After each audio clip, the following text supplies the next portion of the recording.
Luigi Circuit, the first track in the first cup. It's pretty standard. A few turns, a ramp, and a banked curve at the end with some boost panels. All the grass and yellow sand is off-road, which slows you down heavily. You can use the boost panels at the last turn to give you off-road immunity for 1 second, but they're too far away to let you cross all of it. Luckily, the developers were nice enough to give you 3 mushroom boosts for every time trial attempt, which you can use at any moment, providing Bradley, 1.5 seconds welcome. of speed boost each. Now, time trial world records are split into 2 major categories. In a 3-lap, the goal is to complete the entire race as fast as possible. In a fast lap, or flap for short, the focus is to complete just any 1 lap of a race as fast as possible. The game automatically tracks both, and so does the community with the use of websites and spreadsheets. For flaps, it's faster to use all 3 mushroom boosts on the same lap. It doesn't matter which lap you choose to perform your flap on. A flap done on lap 1 isn't treated any differently to a flap done on lap 2 or lap 3, but it is slower. There are 2 main reasons why.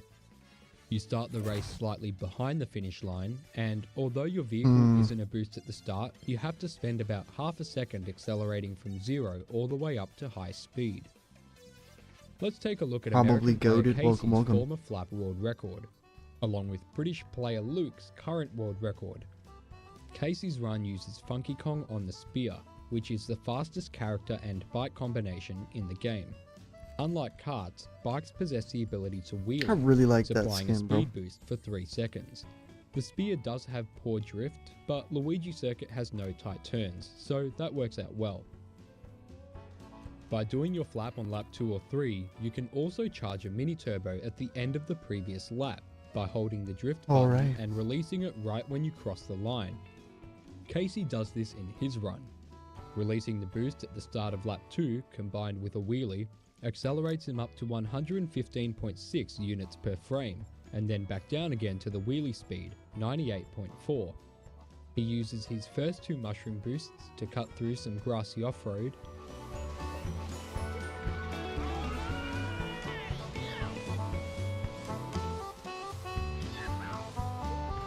and then the third one to cut through the sand at the end.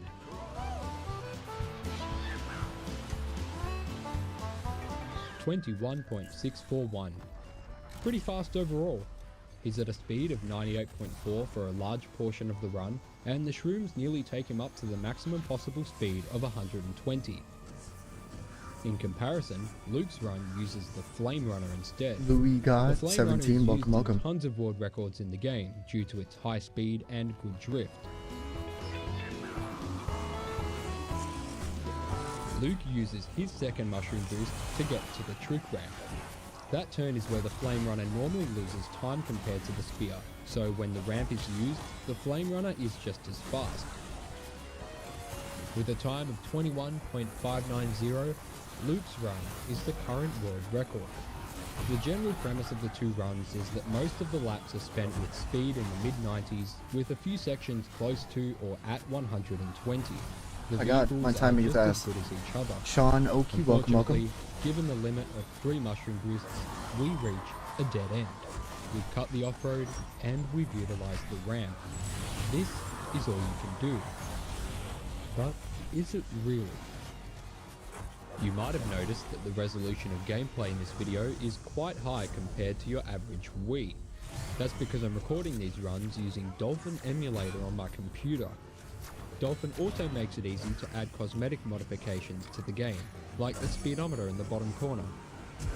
But its capabilities go far beyond that. With built-in tools called slowdown, save states, and frame advance, you can set rewind points, slow the game down as much as needed, and more, allowing you to have way more control over a race. When optimized to get the fastest possible time, these are called Tool-Assisted Speedruns, or TASs for short. TASs aren't included on the same leaderboards as real-time world records achieved on console, but tools in Dolphin are invaluable for testing new ideas, strategies, and shortcuts, and some end up proving As viable Ranger for not 99, just welcome. TASs, but console world records too.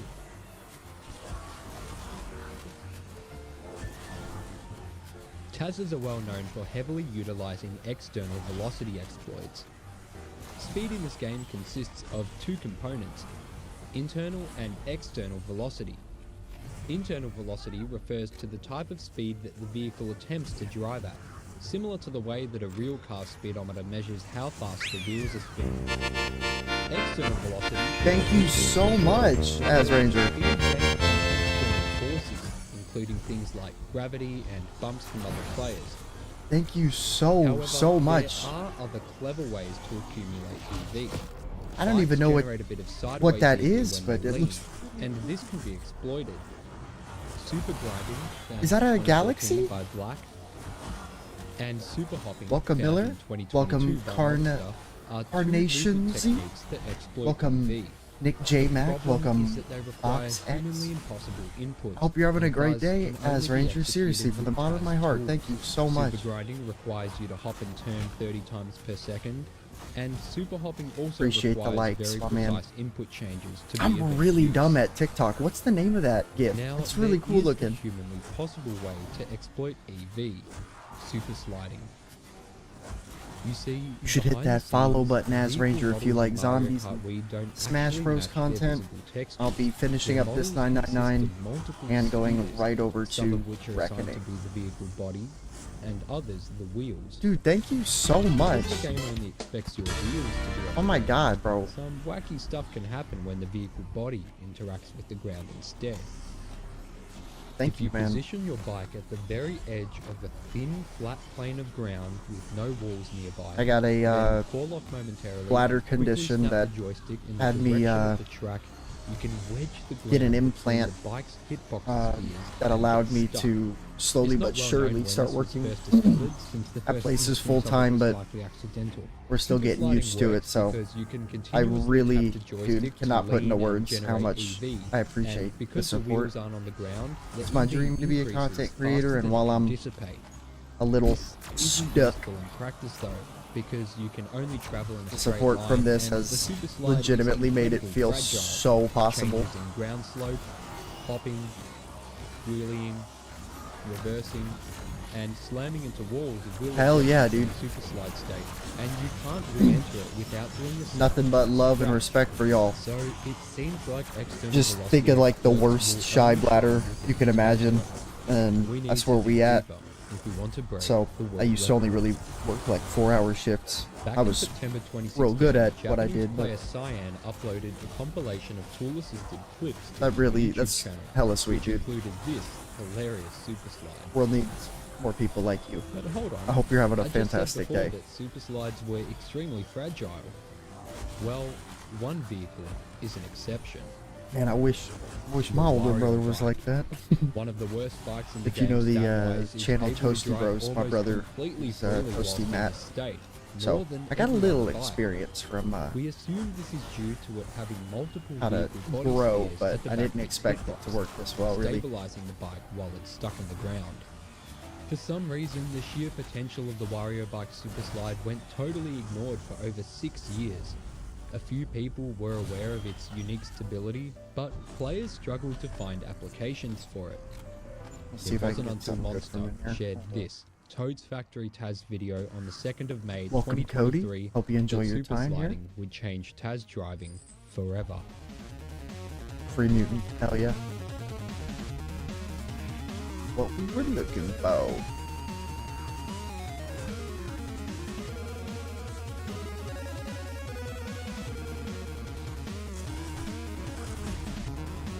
The next day, he properly showcased the exploit on YouTube with 2 incredible black Tazes on Luigi Circuit Are you a COD Zombies fan? Always like asking and people Ruby Highway. what their favorite ones are, because I'd be lying if I said Fast forward to today, and Taz viable I'd super play slides are Black faster Ops on 2 or 1 all day if I approximately knew it got 20 views. tracks. Wait a minute. Luigi Welcome, Circuit? Chris. And he's at max speed for the entire race? Yeah. Let's break down how Monster got this to work. The first requirement for a super slide, I as used to mentioned compete earlier, in is Overwatch, and I access was to a the edge of a top ground player there. plane. But the edges of all the But ever ground since on I Luigi picked up Circuit Smash are Bros totally again with attached to a vertical bunch of my walls or friends invisible walls IRL, in I've every just had direction. Such a No problem, weird though. change just of go over the roof to enjoyment, access but the like edge. I'm playing Pokemon This Go is a glitch again and called wall did not expect that to be Fleming. as fun as it had been. There are a few conditions that need to But I'll be met definitely be to live get a with that. fast and high wall clip in most Okay, situations. that's alright. Red You Dead's need gas. 1. A parallel approach. I'm very 2. tempted to high speed and high stream bike a run speed, of that and because 3. To be I in don't the think air I for at actually least 5 ever frames by recorded the time myself you playing hit it, the and I wall. goddamn love Rockstar games. When you drive into a wall, your forward speed reduces to I know I'll 0 definitely if be the going approach is crazy on perpendicular. GTA 6 on stream when It that comes reduces out. partially with the diagonal approach. I am so and ecstatic doesn't for reduce that. at all if your approach is parallel. Now, if you then wheelie into a wall, you'll bounce into the air due to your increased bike pitch, and the height of the bounce is also affected by your speed. The reason for condition number Monty0918, 3 welcome, lies welcome. within the game's code. I'll gloss over that, but just know that it's needed. Otherwise, your wall clips will get no height and look like this. To put all this simply, the reason wall clips go high and far is because you get the big bounce from the wall, but your speed Yeah. stays high instead of immediately dropping. Monster's setup follows all of the conditions. He gets high bike pitch from the wheelies, speed from the mushroom, and airtime due to the change in ground slope. That was a fast So round. when he drives parallel to the You yellow made me wall blink and touches miss it, that round, he thank gets you. enough height As to you could fly see, over the wall and land on the seam between the this very new edge of the zombies ain't grass playing plane and around. the out of bounds abyss. For reference on length of It's this worth run, noting that the we were texture of the halfway yellow wall through doesn't at actually match round its collision. 700. The It's just texture appears nuts. slanted, but the wall is straight. Do you have a Solid walls Casimir? only have collision on one side, which is why this super slide That's gonna be entry good. even works. He is able to barely stay on the grass without falling off, because at least a fraction of the vehicle hitbox is touching it. And he doesn't pop back inside the track either, because he keeps less than half of the vehicle from passing through the solid left side of the wall. From this point, Monster enters the super slide state by falling off I'm the a track for split psychopath second that does and then ice turning the baths, so vehicle back you towards want to it see somebody at just the right time. Once he's freeze evenly they balls drives off. along the track until What the I've been downhill posting part a bunch where he on starts TikTok, it's rapidly been a alternating blast. the joystick left to commence It's just EV too building. hot right now. Hang on. Landing inside a thin wall? Rapidly alternating the joystick? Does this all not sound too hard to be humanly viable?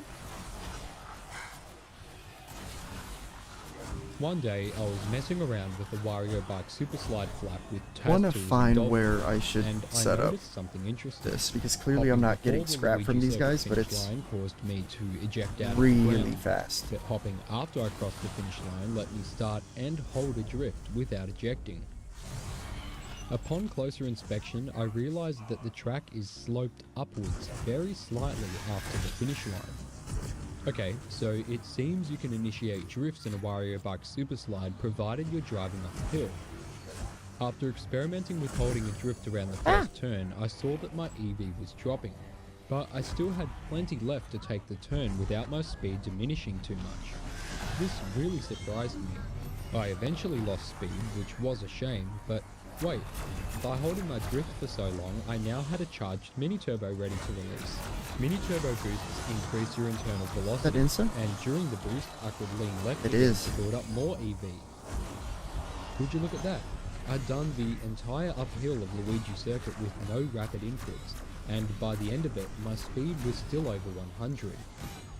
My EV had dropped to a measly 28, so I released the charged mini turbo and moved to the right of the road to give myself some space for joystick alternations to rebuild EV.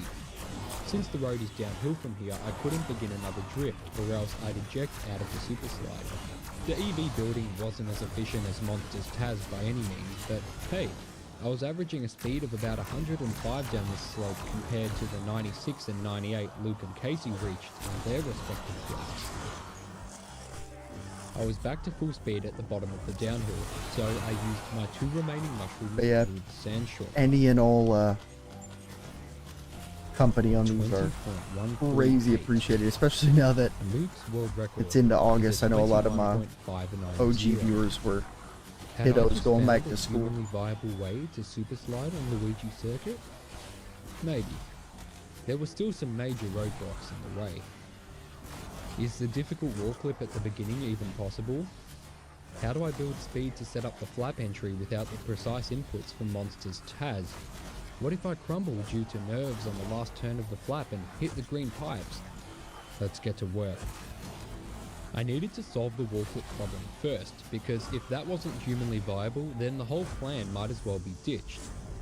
Monster's wall clip setup is just too high. Over buggy or The ground is sloped sound like I'm sideways, sucking you off you need already. to For cancel real, your if you wheelie are midair still to here, get man, thank parallel to you the wall again so consistently, fucking much. and you need to do some tough inputs after the wall Definitely flip to get the correct angle to land on the grass will seam. never oppose To make financial matters help, worse, and when airborne, you need only to have ask the it. ability So, to turn left and right for 20 it's been nice frames. that the So there's positivity just and just 1/3 the of a second support after on leaving this the app have ground been to so completely fucking set good. your alignment for landing.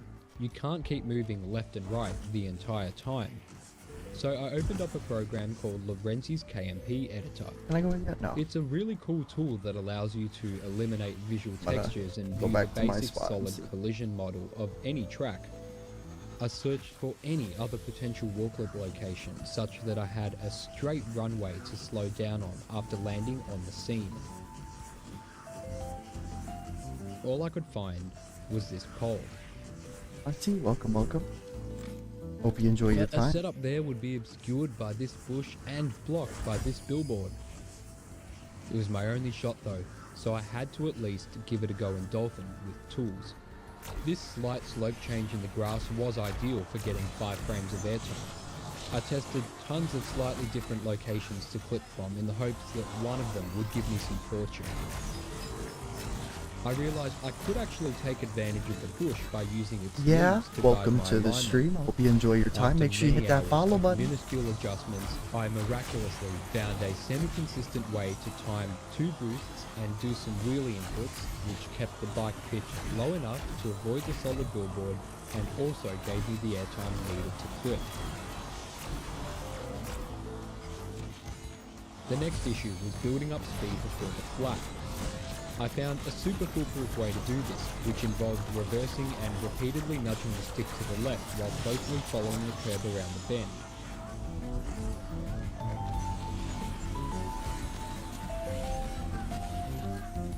Bonking into this wall helped me transition from reversing to accelerating, and lo and behold, a consistent way to enter the flap at full speed without needing to alternate inputs 30 times a second like Monster. The ending strategy I had planned with the sand cut was fast, but honestly, I did not trust myself to do that without stuffing up from nerves. Luckily, I remembered from earlier that you could begin a drift in a super slide up cruise, and then this slope before the last turn caught my eye. Popping too high up or too low down ejected me, but I found a sweet spot. My EV hardly depleted, and I remained at maximum speed for the majority of the turn. No worries about the angle for the final line either, because I could just eject here using a wheelie, and then chain my 2 remaining mushroom boosts until the finish line. I thought this would be a lot slower than the initial sandcut route, mainly because of how wide you go, but astonishingly, I was still able to get a time faster than Luke's world record. Every piece of the puzzle had fallen into place. I had just begun my summer break as well, so time wasn't an issue. But being able to reproduce these inputs legitimately on a real console Everyone's having is a totally fantastic different day. ballgame Dingle, from welcome, an welcome. emulator. On my Wii, I don't have save states, and I can't slow the game down. I've been using Dolphin at 4K HD, but my console is a measly 480p. I modified my successful wall clip Ghost to make it stay at the setup spot for about 1 minute, exported the Ghost, and imported it into my Wii to race as an alignment Ghost, hopefully increasing my chances of success. I figured if I can't align with the pole directly, I can just align with this instead. This isn't cheating, by the way. In fact, most world records these days are set racing against ghosts. It's a feature of the game, and Taz'd alignment ghosts have been used for years to help set world records. I settled onto my trusty couch and prepared for the absolute slog of what was to come. The question wasn't if I could break the record, it was how many times would I break myself trying.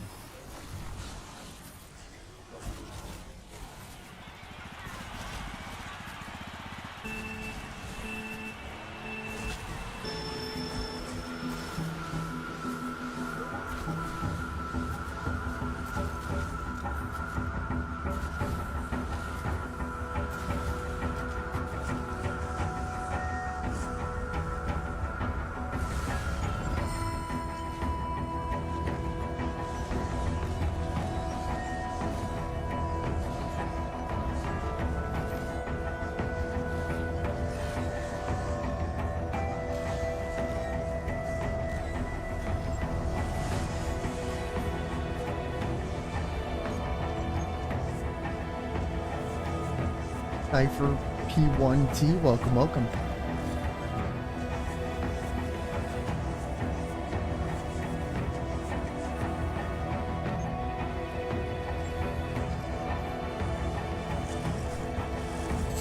Special Harry, welcome, welcome.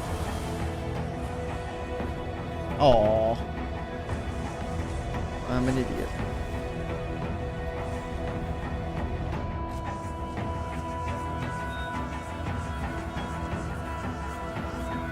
FSM. He's back.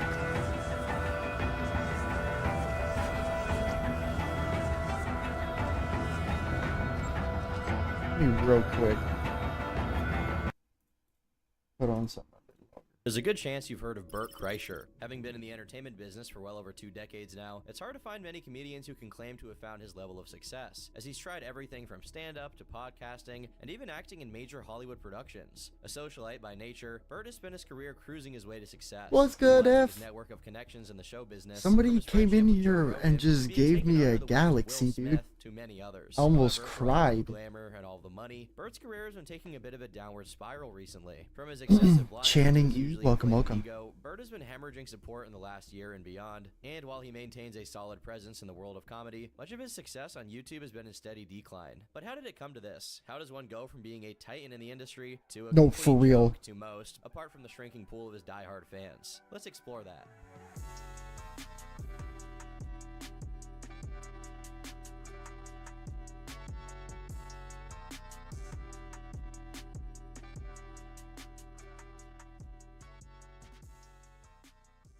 Bert Kreischer, born Albert Kreischer Jr., was born on the 3rd of November 1972 in St. Petersburg, Florida. His family moved to Tampa soon after his birth, where Bert would spend his formative years. Unlike many other notable comedians, Bert had a pretty stable childhood, with his father working as a real estate lawyer and his mother working in early childhood development, which meant they could live fairly comfortably, eventually going to a private Jesuit high school. This very comfortable lifestyle would continue into his college years at Florida State University, where he never seemed driven to actually accomplish much of anything.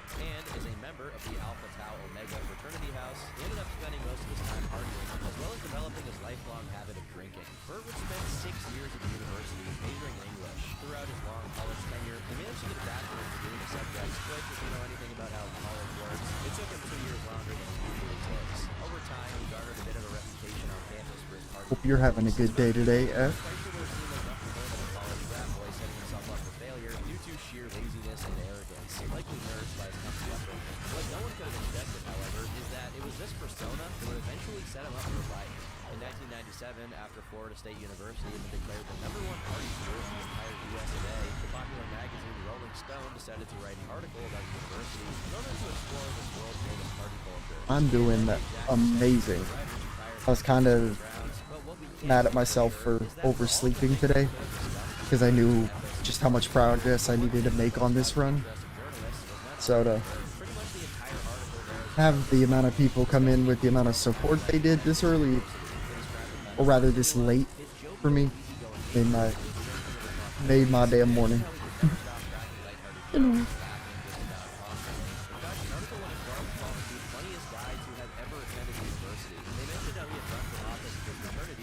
First time making a speech in the nude, losing, and then the second time foregoing a speech entirely. Awesome. Pizza box, which earned him a victory. For most, this kind of article would have been a personal embarrassment at best, and potentially like ruining the works. But as we find out very quickly, this didn't really concern Bert in the least, as a much different path in life now opened up to him. The article quickly caught the eye of the masses. Still off for summer. Overnight sensation. This crazy story captivated the hearts of the general public, and perhaps more importantly, the eyes of Hollywood, as the movie director. I'm terrible about time, so there's a good chance. I just don't remember when school starts back up. These scriptwriters changed Bert's name and then sold the script to National Lampoon, which turned it into National Lampoon's Van Wilder, starring Ryan Reynolds, apparently without any involvement from Bert at all. It's good stuff, bro. Bert was given an opportunity to perform a stand-up in a club in Tallahassee called Hot Bellies. The recordings of the stand-up are not available online, but from what Bert himself recalls, his stand-up lasted 30 minutes and was good enough to entertain everyone present. Following his relative success, Bert took the tape from the stand-up and ended up sending it to Jason Steinberg, who, while seemingly not impressed, invited him up to Oh, I didn't want to end around there. some Whatever. stand-up shows. While he would work I wanted to see if I got some goodies from the and where he could occasionally get an open mic. the golden key. It's a tad murky after this. So if I get a better Is that at some point while working what's as it called? a man, Burt is approached by Hey, Will Smith's someone's about to production get company, blocked. which offered him a condition that Will himself The had sweet given part him is up. the people As the that story do goes, spam Louise type Will, those 1 week things on later, at a Kick, they at recording least studio follow where me Will before I recorded ban an them. album, and Burt managed to impress him so much that Will invited him to a private screening of American Pie. Notably, whenever Burt recalls this story nowadays, he makes sure to talk about how he had been afraid he would get Nah, a dude, I'm seat on totally the down. screening, and how he'd been mentally preparing for it all Yeah, day. bro, you let me know To whenever you get clarify, it, and no I'm such more thing than happy to play actually some with you. happened. Like, if you have any matchups you want, like, specific playtime with, I'll just play them if you want. And I go, no, like, just we're going to the movies. And he's like, what do you mean? That's what I always like doing with where? I said, my "Well, old Hollywood." students that I coached at a high school near me. I would What? And he goes, "This is ask one them of what their those least kids favorite matchup is, we're and talking about." And he goes, I think he try wants- my best to play as good of them as I "No, we're can talking about that." till He goes, it was just a "Very good laughable in Hollywood." I said, matchup "What do I do, concept Dad? for him. Do I not show up?" He goes, "Oh, no, show up." He goes, look, buddy, each cash checks. And Will Smith goes, "What do you want to drink?" And I was like, "A Long Island iced tea." And he was like, "Okay." He was like, "You like shrimp?" I was like, "I love shrimp." He goes, "Get us the best seats." And so I go, "Okay."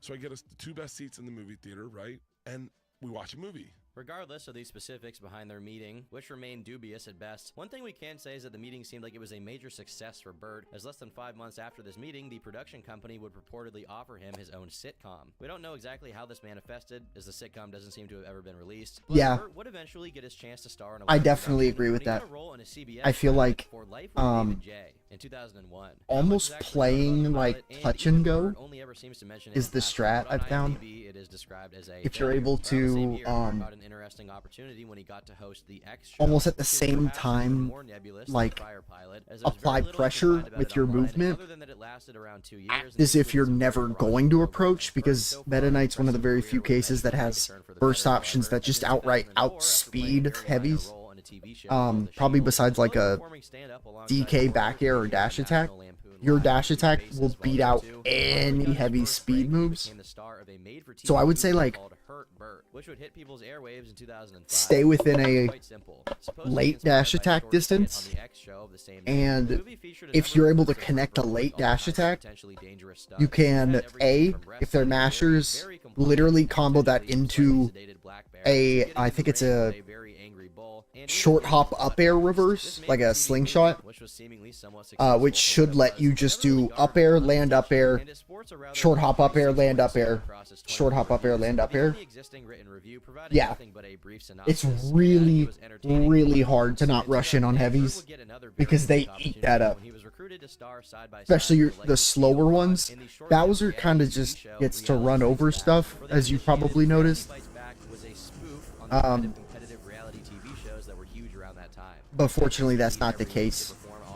kinds of different zany challenges. But truly, the challenges Dude, were they not are. to decide the winners. Instead, the primary function was for them to serve as vehicles for the comedians to make the audience laugh. Those found to be the least amusing were the sec. ones who would get kicked out soonest. Burt starred in 5 of the eventual 8 episodes of this show, losing the contest in the 5th. While episodes are hard to come by, what's believed to be Burt's last stint in the show is available online. As you can see, his performance is not what you'd call highbrow comedy, and in fact, it's not far out of line from what people had found amusing about him from the beginning. Even from his college Alright. days, one of the most notable things about him was his overt exhibitionism for the Give sake of comedy. me As mentioned, Burt didn't get that far, rather notably being beaten the out goodies. by even Amy Schumer, who teetered on being Wait. dropped even since the last episode. Wait a minute. Even though his tenure at Reality Bites Back was not exactly a glowing achievement, Burt continued on his path to fame unabated, and in 2009 he managed to land his own comedy. Would that not be platform, better a than show my called pistols? Comfortably Done. My navigation system took me through My man, I saw it say you liked the stream and it wasn't updating. I was like, oh my, he's going in. And I didn't know until it was too late. It was like, take a right on Renshaw Boulevard and punch it. I'm like, what? Do not stop at red light. Lock your doors. Roll up your windows. Go, go, go, go, go. All right, let's talk about black people. Here we go.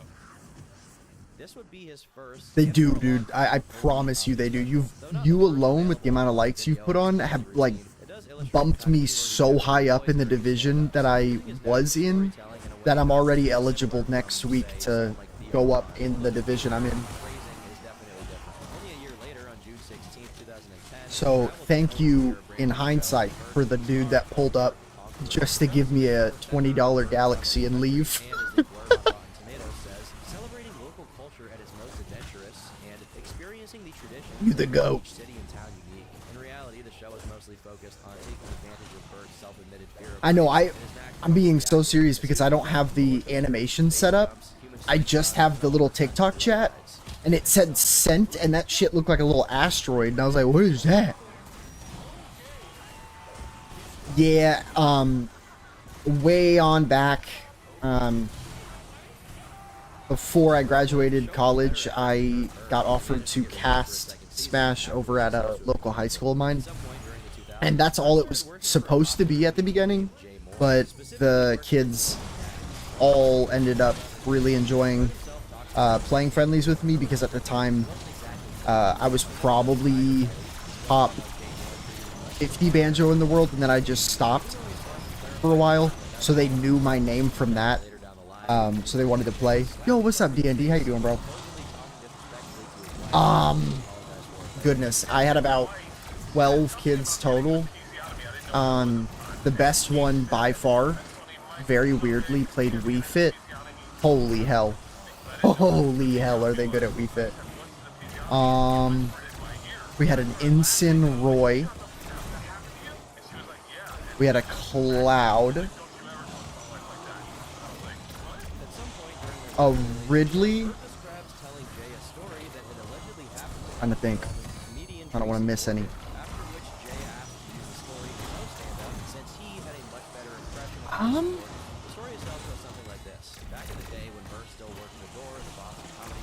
Oh, and Luigi.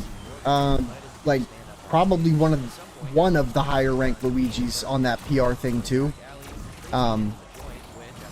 And the irony was, the reason why I was over there so much was this was when Trinity played against their like competition school, and their competition school, the best player on the team was the kid that played Banjo and was very high ranked. So any tournament they needed Banjo help, I was their guy. So that felt really good. It was also such a funny concept to me, like how it worked, because it was like, all right, semi-older and like more knowledgeable to tell younger kids stuff. No, seriously. We Google Banjo-Kazooie Smash Ultimate, and we're lucky if we find a video posted within this year. Shit, within the last 2 years. After a couple of minutes, during which people kept flooding out of the bar, Bert sees multiple bouncers carrying Tracy Morgan, and they hurl him down the No, I stairs know. out of the It's bar, heaven. throwing him his shirt as he went, which he had apparently Like, taken off. other people would be there for a good 20-30 minutes, and I was there for probably like 3-4 hours every Wednesday, because everybody on the team could not beat that Banjo. Jay ended up using it in multiple Oy. As far as we understand, he I am credited the whole story terribly sorry. much the time he said it. However, it seems that at some point Jay Moore decided it would be easier to just omit the part where it happened to Bert. He began telling the stories if it happened to him. The first time, as far as we know, was on the Opie and Anthony show, and an episode aired on the Thank you 16th for the of likes also, 2009. D&D. Someone came in earlier and just Seen Bert actually dropped a did galaxy, like right when I went live, so. for a good bit after. Throughout, Jay continued to tell the story as if it was his own. In 2011, Bert starred as a guest in a comedy show called On, Neighbors with Meta Jay Knight? Moore, specifically in the 8th episode. It was a Because that sounds about right. wherein the host and the guest would discuss a number of lighthearted topics as vehicles to make as many jokes as possible. The show overall ended up being a flop, though. Or Banjo, if you mean. Come by. Well, there wasn't much drama around the story of Jay stealing the story back in 2009. This would not be the case forever. In 2011, when Bert first made an appearance on JRE, he told the Tracy Morgan story, where he clarified that Jay told I didn't know if you were like, in your opinion, assuming certain characters were best or worst. I didn't want to. For Meta Knight, worst is definitely ZSS, or like probably Captain Falcon. Just that like burst speed. telling the story publicly now gave more ammunition to people who accused him of stealing other jokes. Heck yeah. Well, then I assure you I will be running some of them. No, I think as far as Banjo's concerned, I don't agree with the group tier list that was made in the Banjo Court a while back, because a lot of them feel like it's people just being very impatient with Banjo, like at least playstyle wise. And I'd like to think that the slower and more methodical people understand you can play him as, the better he plays. Yeah, it's made me really, really happy.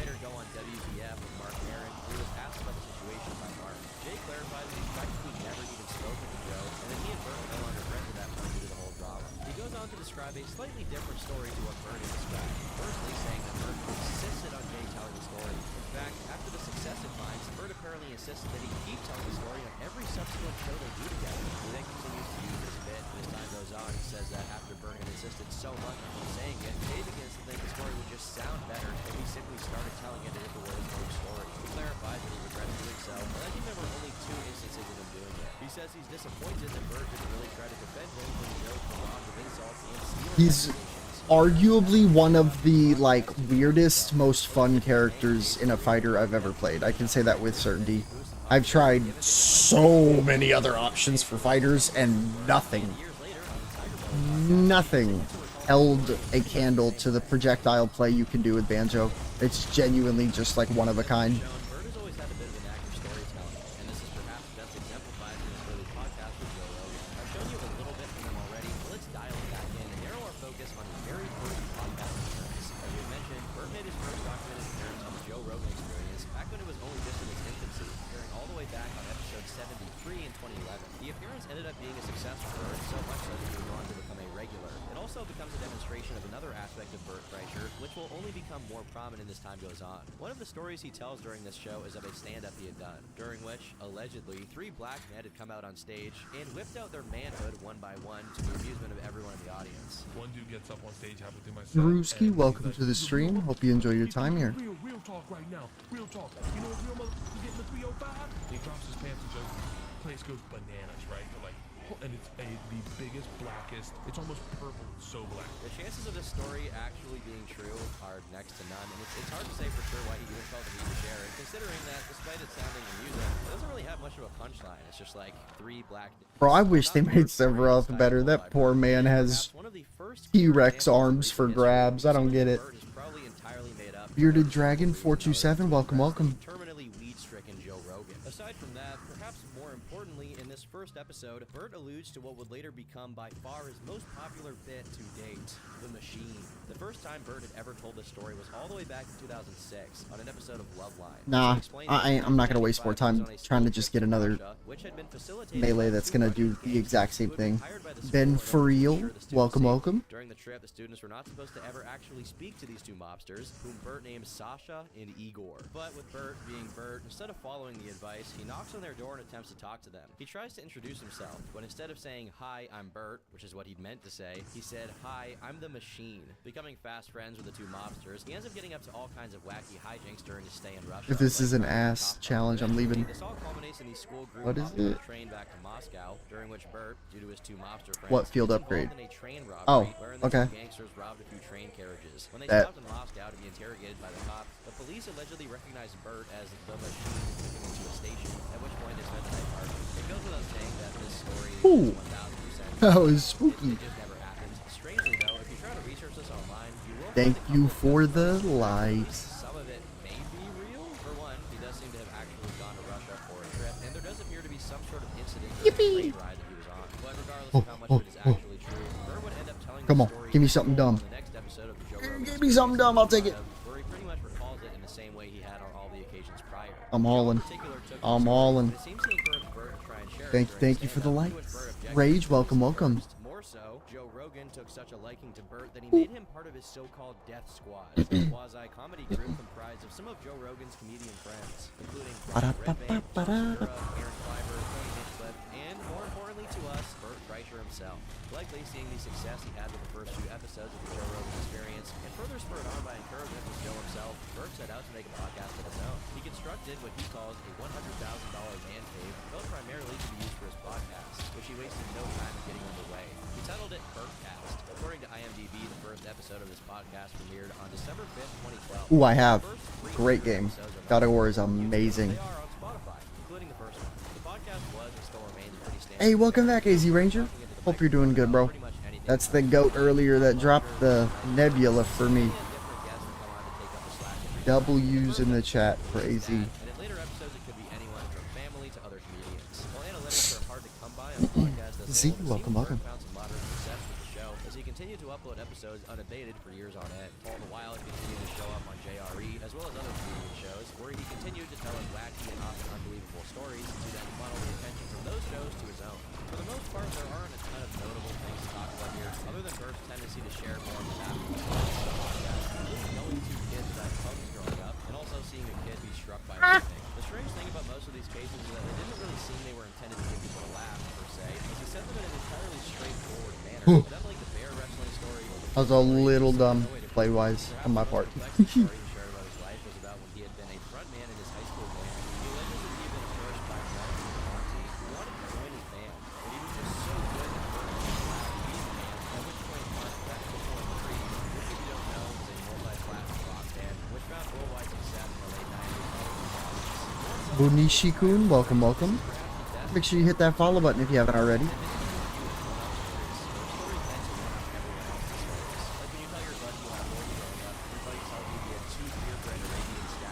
Gatsuki, Spotify, welcome, welcome.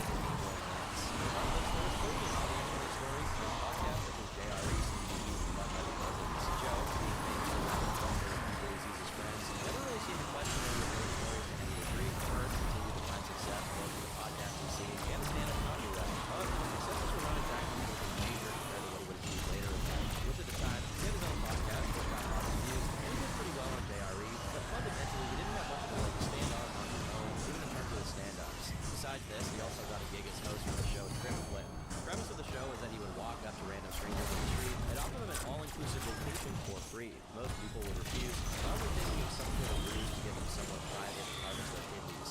The show ended up being quite successful for what it was, getting renewed for 3 seasons before being canceled for unknown reasons. In 2014, Bert wrote and released a book called Life of the Party, Stories of a Perpetual Vampire. In it, he wrote about the innumerable amount of stories he had reportedly experienced. I'm playing this quite dumb, I'm not gonna lie. Vector, welcome, welcome. Perhaps more importantly for later, he once again retold the story of the Machine. Later in 2016, Bert got another opportunity to revise his role in Bert the Conqueror, with the show getting renewed for one last season. However, this would be the last thing Bert did with the company, as he ended his contract soon after. And as it turns out, this was the right choice. In the same year, he would finally get his really big break in comedy when he started a Netflix special called simply The Machine. In it, he recalled in detail the story about his experience with Russian mobsters, which we've already broken down for you 3 times. Besides that story itself, which was the main focus of the whole special, the show also served to demonstrate many other qualities of Bert's stand-up, the most obvious of which, besides his storytelling act, is the fact that he loves to do his stand-ups shirtless. In fact, while his early stand-ups were always done all regularly clothed, pretty much every stand-up he would do following the 2016 special was without a shirt on, to the amusement of everyone watching. The special ended up being a colossal success for Bert, becoming quite popular over his lifetime, with an average of 7 out of 10 on IMDb across over 2,000 reviews. But even more importantly, Bert was allowed to re-upload Making that grind, slowly but surely. December 2016. Don't stop hitting that like button. Suspect is that this small decision ended up being perhaps his biggest claim to fame. The clip became a hit, steadily gaining more and more views, already nearing 1 million by March. This was many times more views than any of his other videos from the time, which were getting an average of about 30,000 views apiece. And the steady growth only continued as by September the video had almost 3 million. Now, as of today, the video sits at a staggering 54 million views, and it's by far the most viewed video on Bert's YouTube channel. To the YouTube algorithm, this is a timeless classic. The video's success directly translated to a massive bump for his whole channel. He went from having just around 20,000 subs in and around 2016 to suddenly having over 45,000 subs by February 2017, over 70,000 subscribers by June, and around 128,000 subs by the end of 2017. The channel had been around for over a decade by then, but within a year it grew almost tenfold. Perhaps more importantly for Bert at the time, however, the Netflix special was Bert's ticket to the mainstream, leading to another popular comedy special in 2018, as well as becoming the foot in the door for his Hollywood career. When you look at the early videos on Bert's YouTube channel, one kind of upload you'll see often is the sort of slice-of-life content you might see on vlog channels. These go all the way back to 2011, and as it happens, they're probably on the same level of quality as other YouTube vlogs from the time.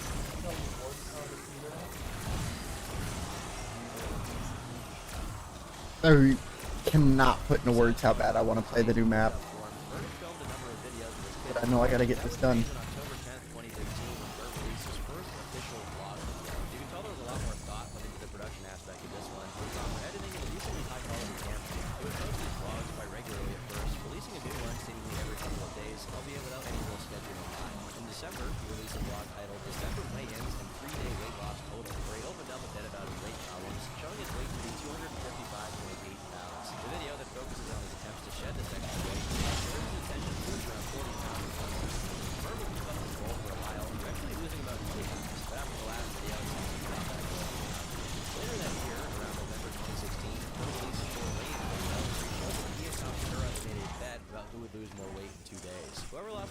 win the right to shave the other person's beard to actually blow them a big white clear was tantamount to murder for their jawlines. The whole event had been set up by Joe Rogan. Originally, it was intended to be a 3-day challenge, but for whatever reason they shortened it to 2. This was obviously not nearly enough time for any meaningful weight loss, and the most they may have hoped to achieve was losing a bit of water weight. Regardless, both Bert and Tom weigh in on how much weight they will lose on each day of the challenge. On the first day, Bert apparently lost 6 pounds, and Tom managed to lose 8, going from 227 to 219. On the second day, Bert lost a further 1 pound and Tom lost 3. And as implied, Tom now had the right to shave off Bert's beard, which he took great delight in doing.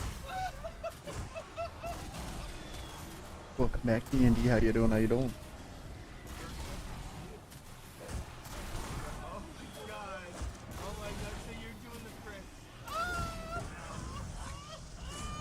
Initially, the challenge's purpose had been to simply get both of them healthier, although it seems Bert was the one who Joe was more worried about. That said, it didn't seem like the challenge really convinced Bert to change his lifestyle much, and given that he, Tom, and Joe were all quite close friends by that point, there was plenty of reason to believe that Bert's health was a matter of concern for all of them. And don't forget to add on top of that Bert's severe drinking problem, which had only compounded his health issues. Whether it was due to Joe's earnest concern for his friend's health or making an entertaining video, Joe would go on to create a sort of new tradition. In 2017, Joe, Bert, Tom, and another comedian by the name of Ari Shafir would get together. In order to support their friend, they would join Bert in spending the entire month of October without consuming any drugs or alcohol. Heck yeah, dude. The challenge then became known as Sober October, and we can assume Yeah, I don't even have the amount of like followers needed to go live unless it's I do and I don't know it.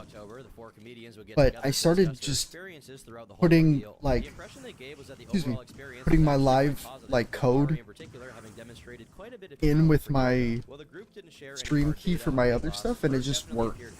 Speaking to the effectiveness of the whole program, within a few months he has started a new podcast called Something's Burning, which, while being a typical show on the surface, also had the added layer of Bert cooking a meal for his guests during it. Besides this, he would also release another Netflix special called Secret Time, which, just like the first one, became quite popular with the general audience, getting him a respectable 7.3 on IMDb from over 2,000 reviews. The impression was that Bert would try to maintain this healthy lifestyle somewhat. To his credit, he even ran a marathon in March. However, Bert alleges that the marathon ended up causing quite a lot of damage to his body, making him unable to exercise for a month and leading to him putting on 15 pounds. The weight problem didn't get any better, and throughout 2018 he continued to balloon, causing even further concern in his friend group. According to them, Bert had alleged that much of the weight was due to bloat from all the alcohol he had been consuming, which Tom Segura directly relates to Bert's comedy tour, referencing a common Thank you so much for the likes. Always drink either prior to or during his stand-ups. Whatever the case, Bert's health was clearly taking a turn for the worst, which called for yet another intervention. In October 2018, Joe Rogan would organize yet another month of sobriety, renaming it to Sober October, presumably to make it less strictly about Bert. This time around, the rules would be slightly different than last time.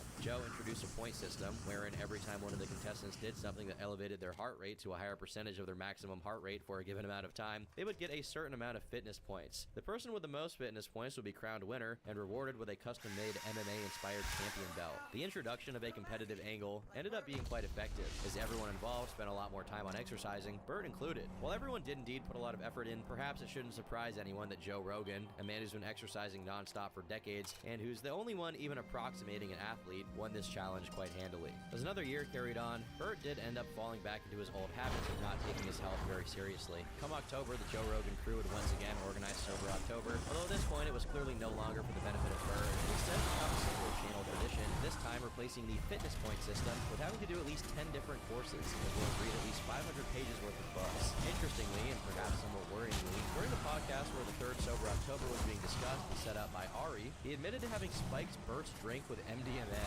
As the two described the story, Bert had been home with his wife and kids, and Ari had come around to visit. According to Ari, he was mad at Bert for getting him involved in Sober October, and as revenge, he decided to crack open an MDMA pill and pour out the contents into his drink. Notably, Bert seems quite uncomfortable the whole time the story is being recollected, and while Joe and Ari seem to take it in good humor, both Bert and Tom are clearly taking this quite seriously. Bert detailed how, as soon as he realized his drink had been spiked, he was having near constant panic attacks, not helped by the fact he was supposed to go on tour the very next day. Among other things, Ari argued it wasn't a very big deal, partially Boom because kid, welcome, every welcome. time the moment October ended, Bert would go right back to drinking and living unhealthy. I sadly don't watch anime all too much. I wish I did, but I've learned that it ain't my kinda thing.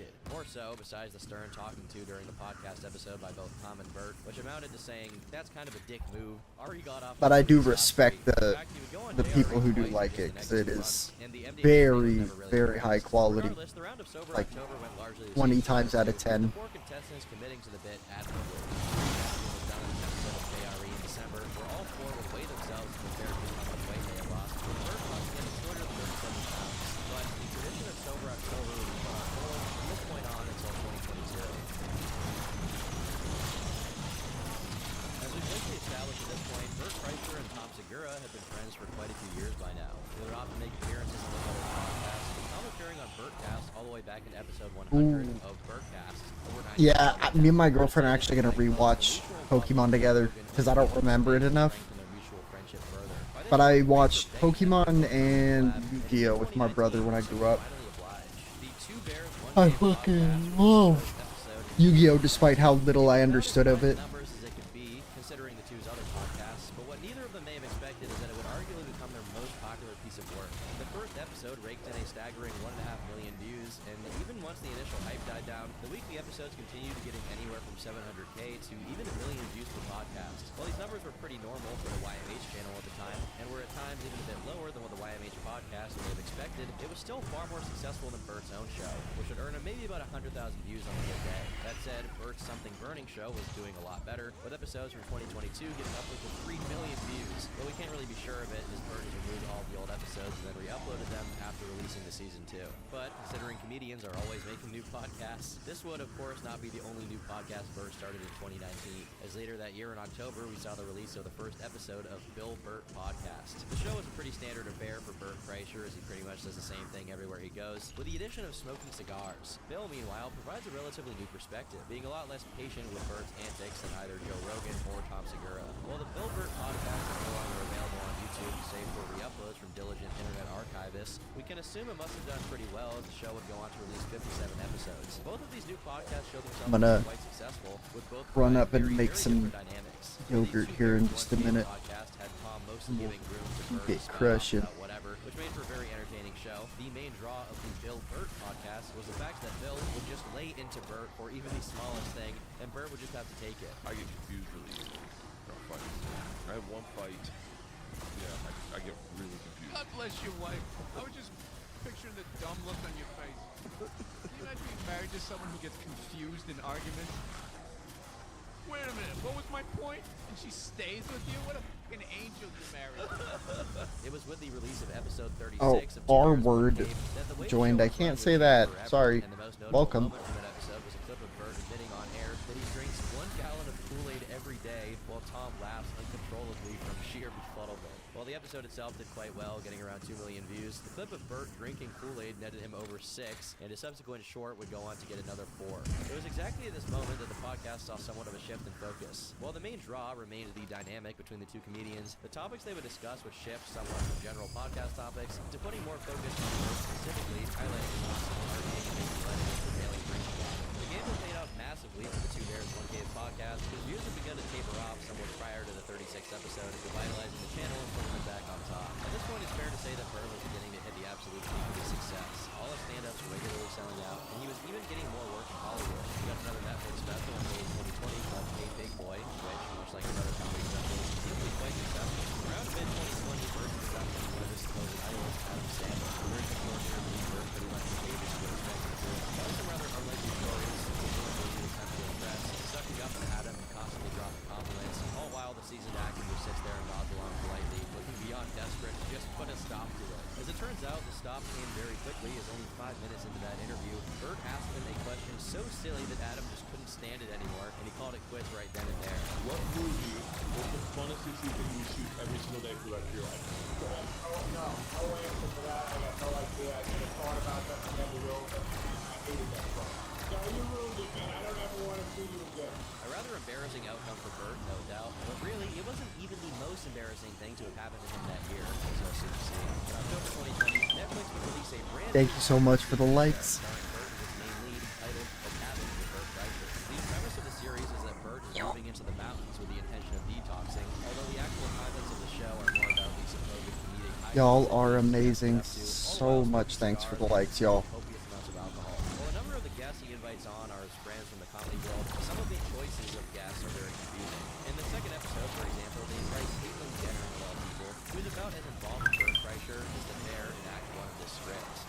sort of supposed to be a mock reality show, the number of scripted moments are supposed to come off as real. At the end of each episode, there are calls Bert makes to his wife, Leanne, in which Leanne must feign complete ignorance to the fact that Bert is actually making a TV show on his supposed detox tour. Of course, the problem is that pretty much I knew all it. these calls are hideously fake, and they don't do a very good job of pretending that they're not. Almost 1K.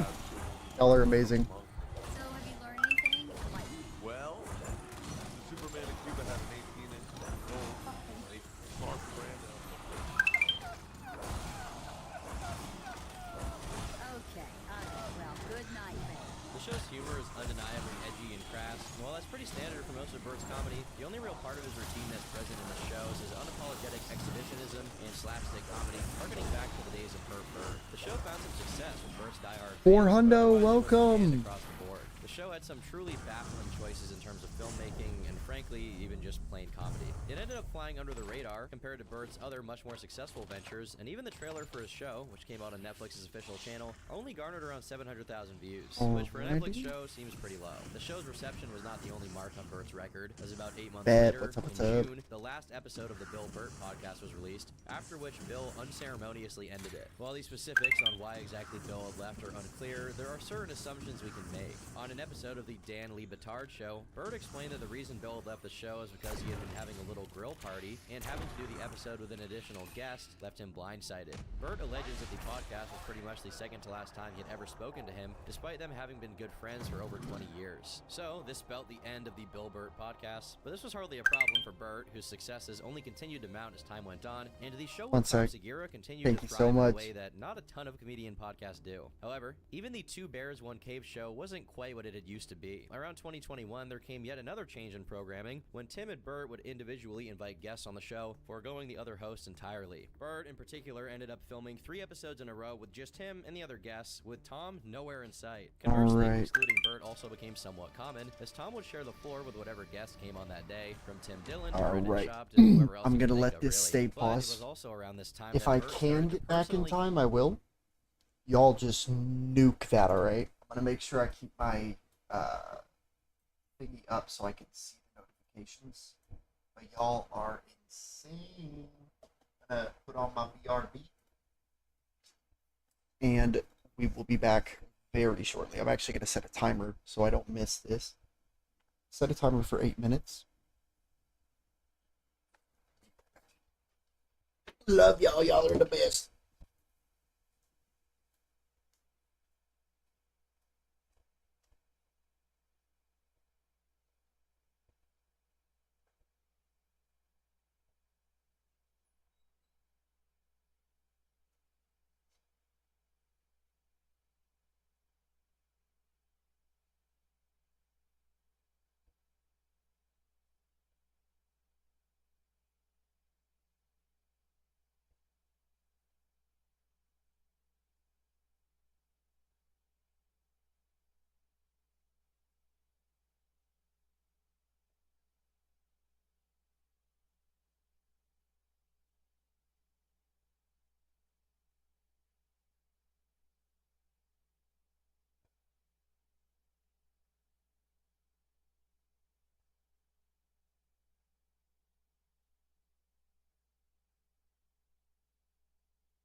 We are here. Welcome. I like pie. How you doing? I do too. Pie's great.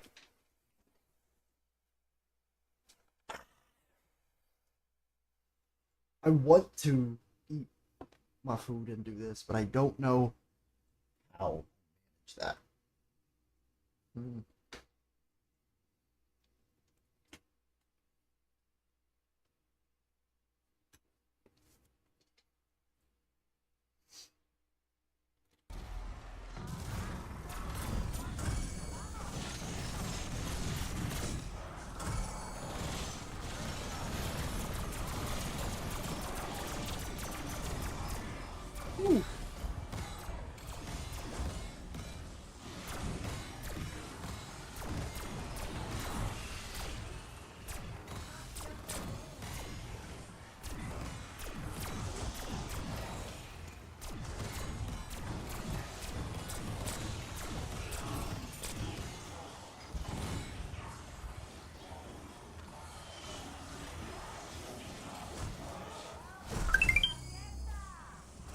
Y'all are amazing with the likes, seriously.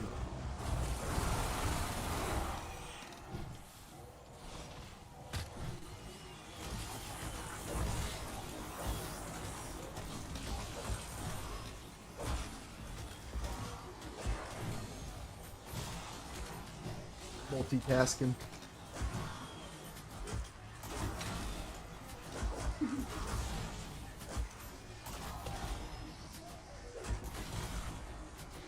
I had no idea, like, now that I have, like, what, 2 of y'all? Just being absolute beasts and just, like, nuking for me. You're the fucking best. It, like, raw just builds my channel's popularity. Uh-oh. Is that an AI? Or is that a bot trying to sell shit in my chat? You're gonna make me load up the band clicky.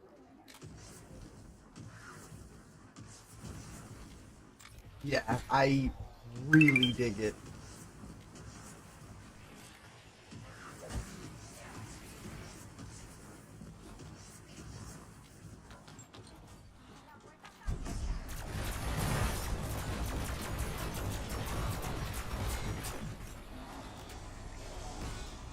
Oh, that shit just despawned in front of my face. I didn't pick that up.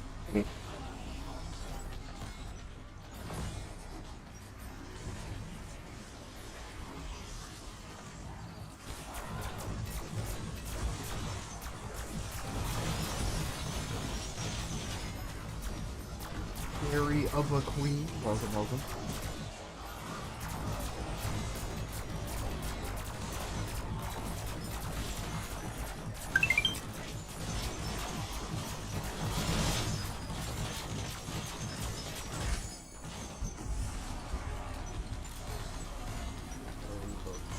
Rappy goodness. Boop.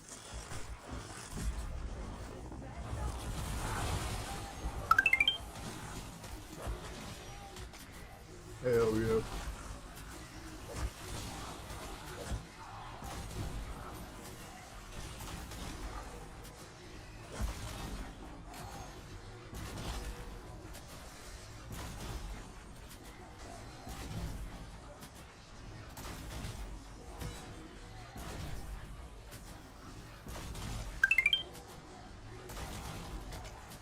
You mean Switch 2? What you mean?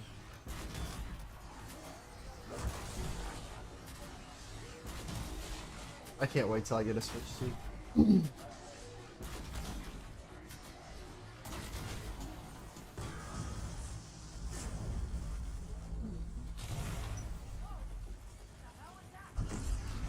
Yeah,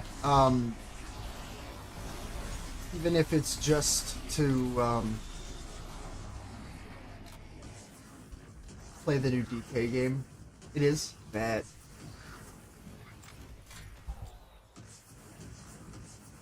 Well, sadly, I am broke. I won't be getting it anytime soon, but it'll definitely be on the list the moment.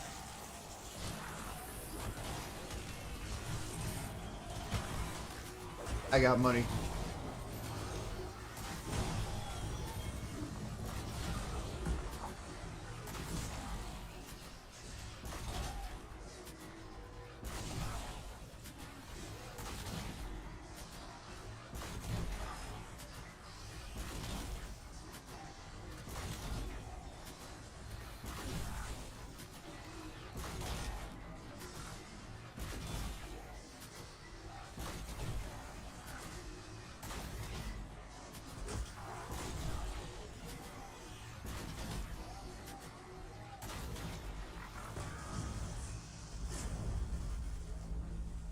Yeah. Obviously, I'll sell my kidney if Smash Sticks comes out, and I still don't have it. But I remember I was really quickly sold to the Switch. One, just because I'm a Mario 64 fanboy, and watching Odyssey and getting to play it, beautiful game.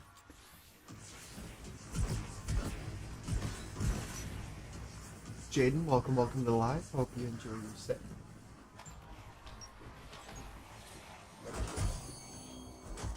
I didn't mean to do that. I hope this works. Yeesh.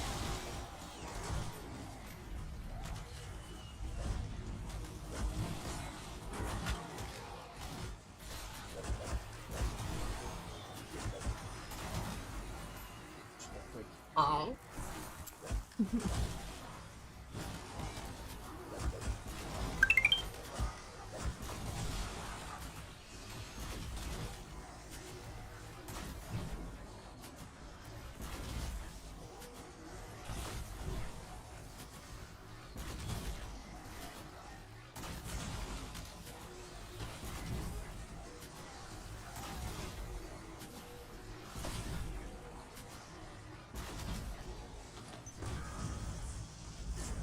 Stick around.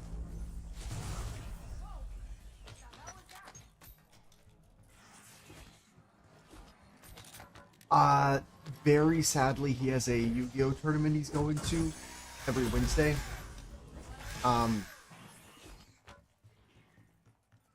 Welcome, Michaela, to the stream. You're doing well.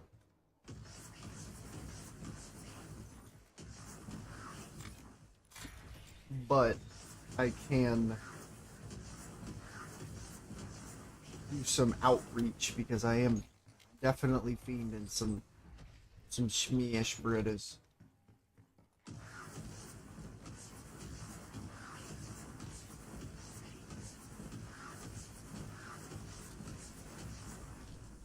It'll most likely end up being offline.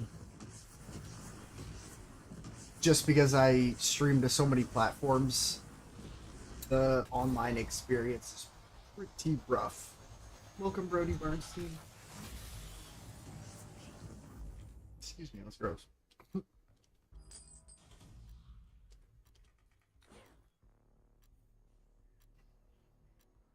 Now, is the cleaver better? I don't really care. I just like using new melee. Oh, it's pretty.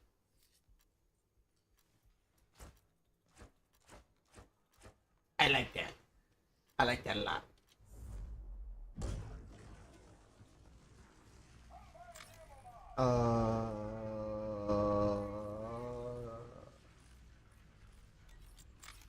I actually have no idea. Would it be Lightmend or... Hold up. So I have Shatter on these for... what? Yeah, I don't know why I have Shatter on this. Cold? And cold.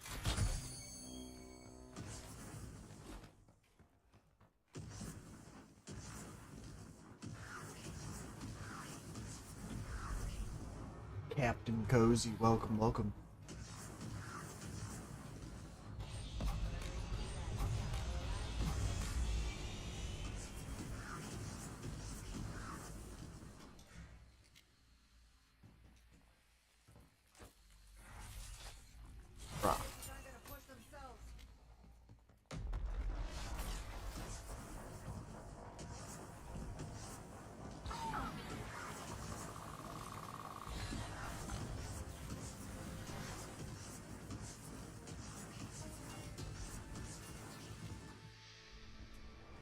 perfect place to be for this.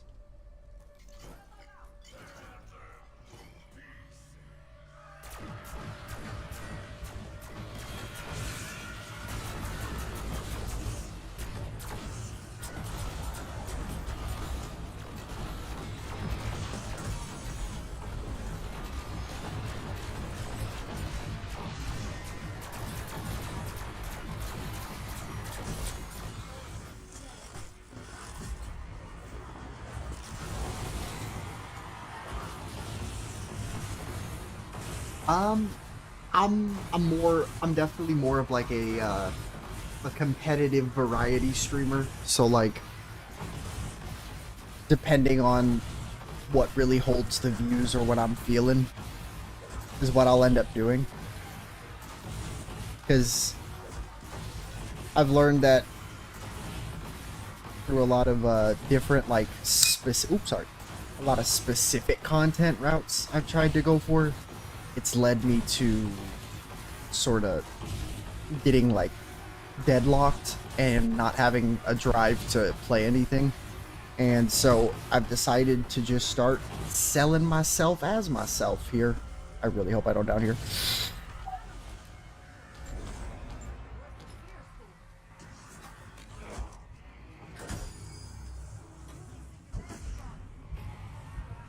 Oh yeah.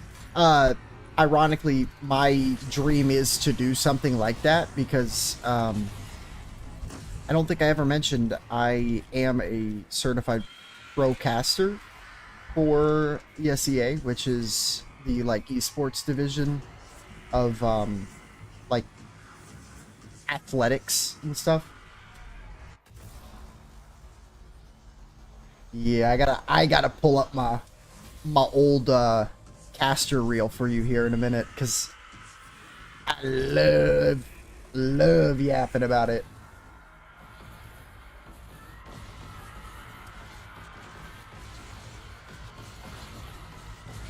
Don't mind me, Dr. Zombie. I'm eating my yogi.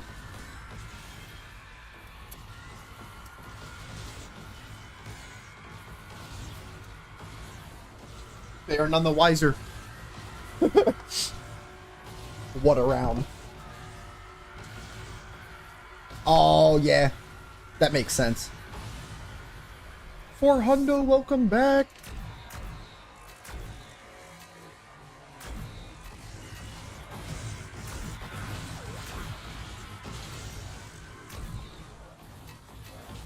I will say, if you have the ability to help me out in terms of the content creation, if you or anyone you know watches on Twitch and or knows how to edit, even just clipping me stuff on Twitch here and there would be so appreciated.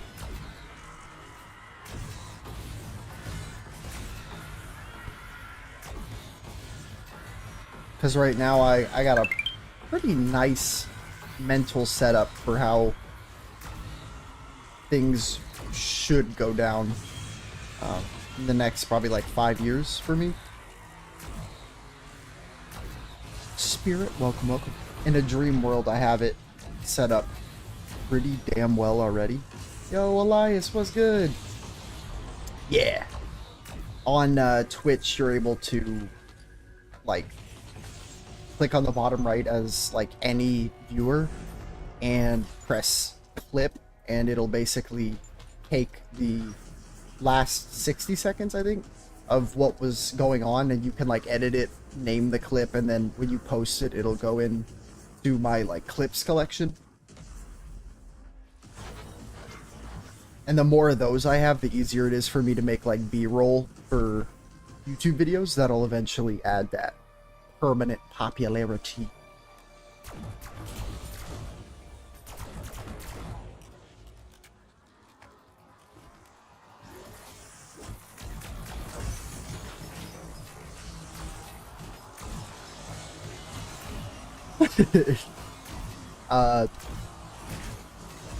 You become a very, very sad, addicted one-trick pony. In all actuality, I'm only continuing because this was supposed to be every map on this game caps out at round 999. So that's what we're getting to.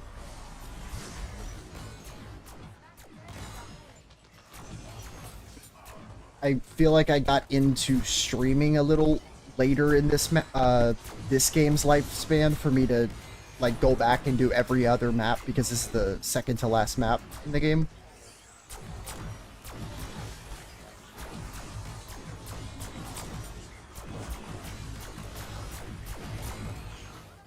What secret ending?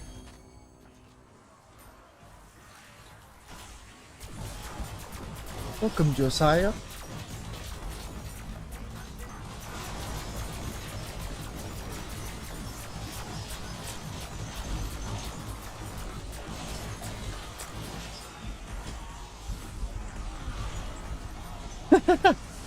I love when I get fucking... They actually don't. Now, I will say, this is the first zombies where getting to round 100 changes the boss fight on this map, which I will say is pretty fucking sick. If y'all want my honest opinion, because the new map looks so fucking fun, and this game is taking up my entire save file, I'm literally just waiting for... Yeah, you remember it though, yeah.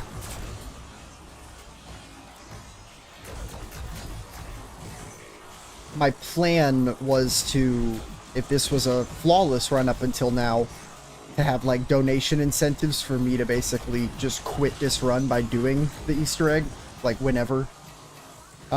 Because the new map has already released, and I really want to play it and be able to save on it. I know, like, force-feeding myself FOMO is, like, the strat here. That's what I'm doing, but... I'm so on the fence.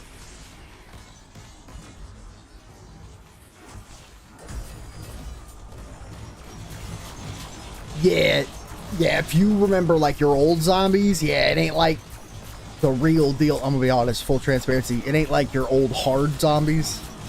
The reason why I go for flawless is because it, like, comparatively, you didn't have fucking infinite black holes dropping that were essentially just monkey bombs on steroids. Fear of missing out. And with my ADHD, I am really bad with that. And I unironically have been running this specific run probably since July, like late July. I could have had it done so much sooner than that, but I'm terrible at just locking in and, as you can see, doing the same boring shit, shooting the same places. But now I have people to talk to.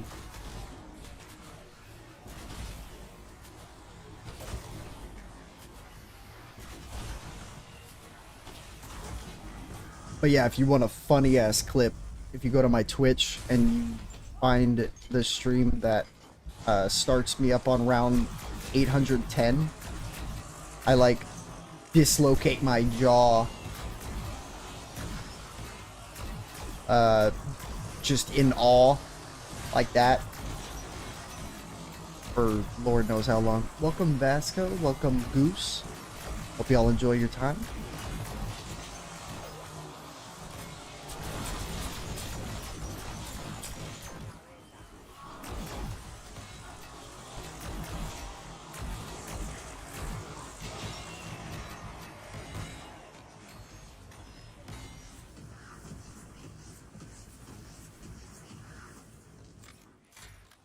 Yeah, if I,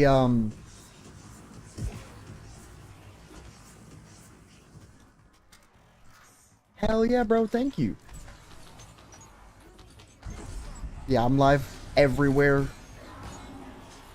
TikTok is definitely a little tougher in terms of, overlay.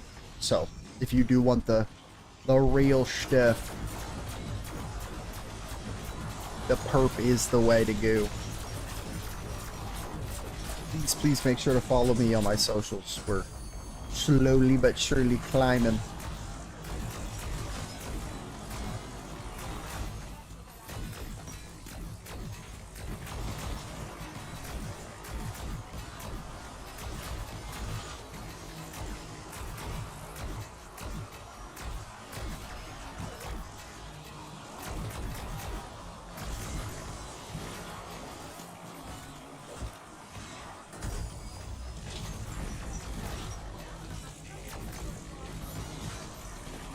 But based on what I've been watching, the next map coming up easily is going to be the hardest map to flawless. So you already know I'm going to fucking do it.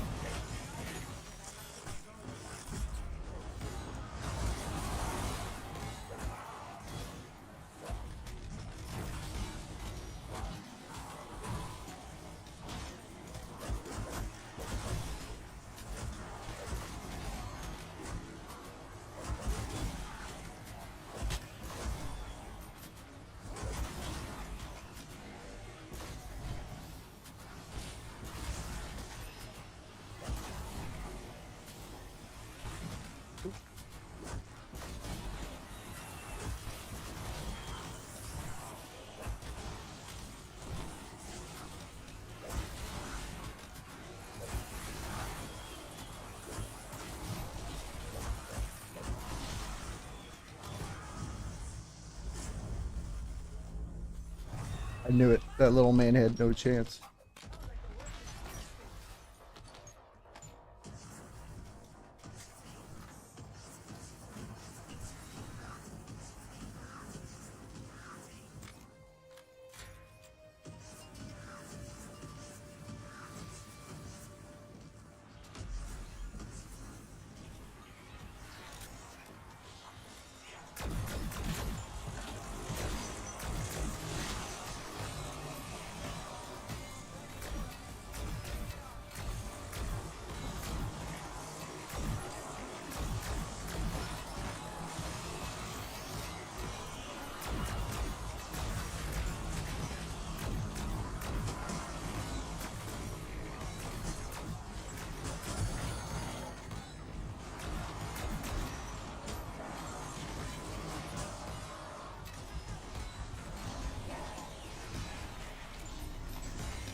Everyone is having a great day.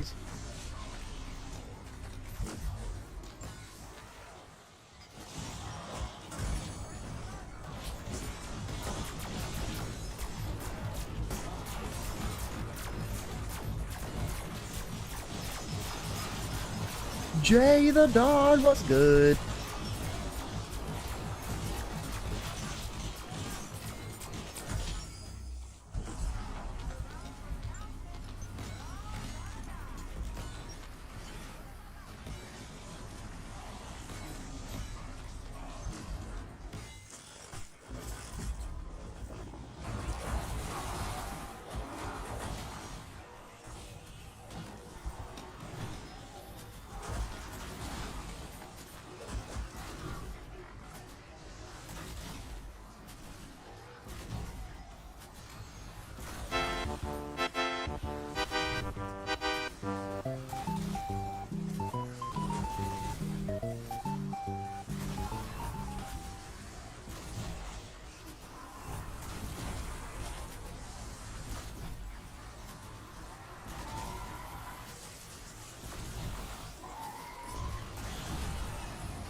Blood unfazed.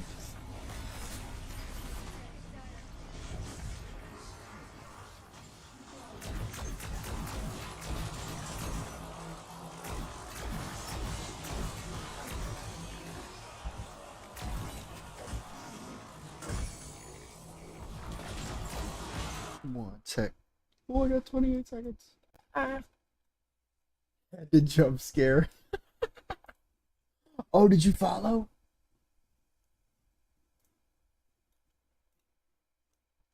I'm dumb. Ignore me.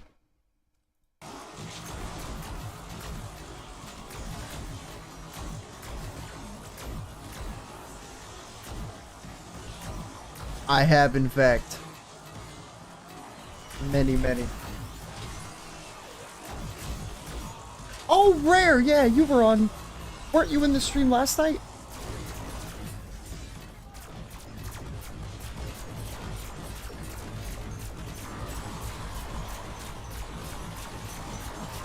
Thought so. Yeah, no, I took a sleepy break, but in a perfect world, we are finishing this today.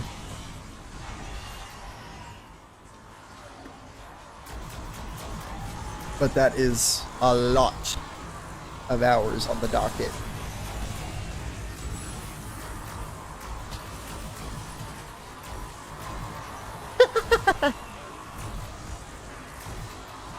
Oh, wait, were you the one that was talking about, Melee?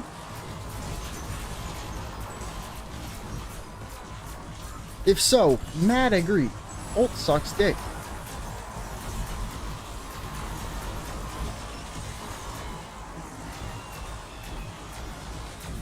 Oh. I totally didn't not comprehend that you were saying you were pulling up on here.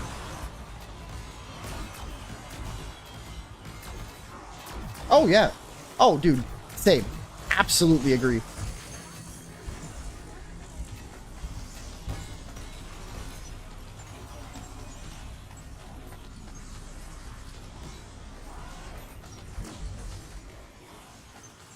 If my poor hands could still multi-shine and all the goodies, I would... Oh, man.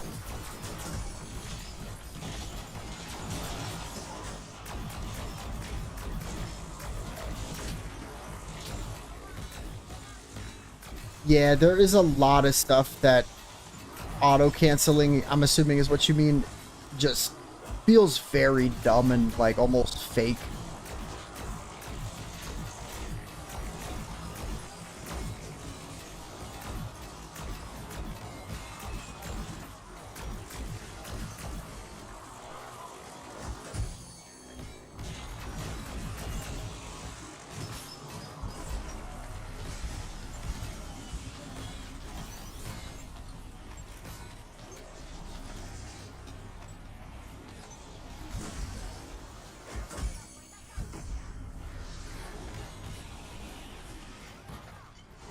Yeah, I definitely agree. I feel like a lot of the jank in that game was a little too brawly, if that makes sense. Like, for me, I'm okay if something is, like, unapologetically broken, if the entire game clearly has, like, a pull for that. That's why I mess with Brawl quite a bit, because it feels like that. With 4, dude, like... It genuinely feels like you gave me a modded Rivals game, like Rivals of Aether, and I got to pick, like, how I wanted certain characters to play. Yeah, give Mario, like, the cheapest, most unfairly good down throw up tilt. Do the same for ZSS, but don't even make it unfun. Just let her do down throw up airs. Don't ask me about Diddy Kong in that game. No, honest to God, I think I would take Smash 4 Diddy over this one. I'm being so fucking serious. This, like, Smash Ult's Diddy is, I would argue, the best we've ever seen from him, except Brawl, because you can't really beat Double Banana.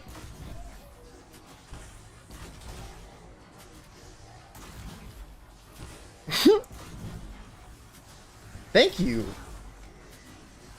Yeah, you have to do, like, some of the weirdest, like, auto-cancel down air stuff to make his down airs, like, combo into shit at any percent. It's weird. Very, very weird.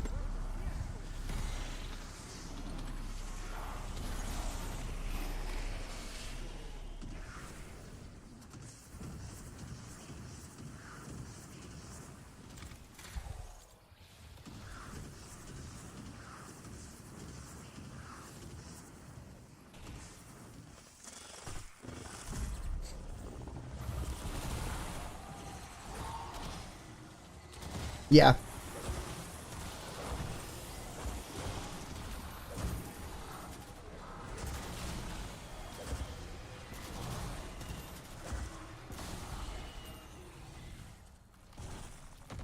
Bro, second round in a row, I screwed myself from being able to BRB.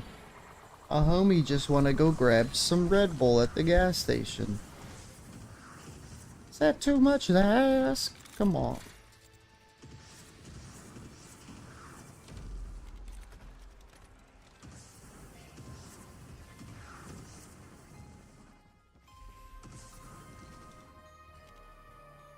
Thank you. Like turnaround animations, bro. Yeah, what did they do to my boy Falcon? If you didn't know, he is literally the worst he has ever been because of a bug. Do you know about that? Because if not, I love teaching people really, really little things that Smash tries to get away with, and unless you listen to one of like Sakurai's directs, you might not have known. At any point, do yourself the disservice of watching how much they fucked our boy Captain Falcon. If you dash dance, right? Any character in the game, if you do it quick enough, they're basically like in one spot, just turning, right? Why the fuck Falcon got his shoulder? Literally a three frame turn to everyone else's 2. It's just like, how do you fuck it up on the one dude who actually in every game he's been in can intimidate via dash dance? Like, what did you do? Yeah, 100% would love that.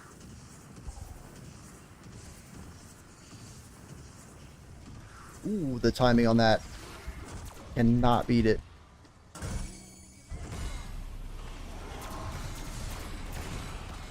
Oop.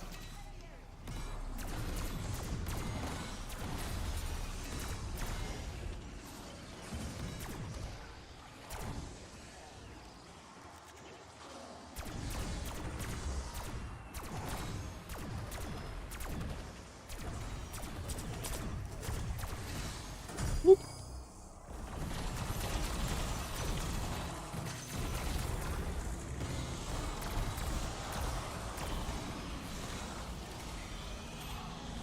Yeah.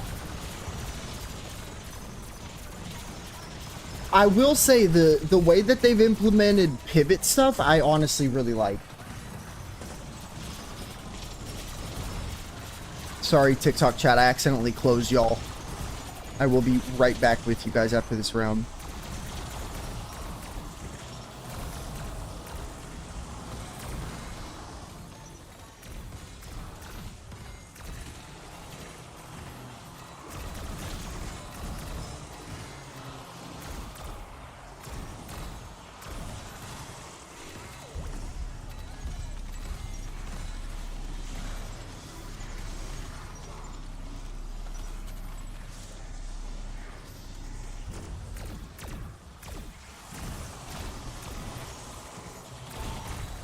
Yeah.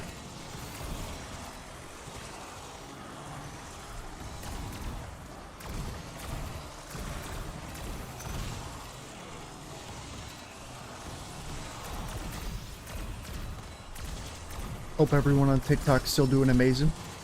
My dumbass may or may not have hid my TikTok HUD. So give me un momento.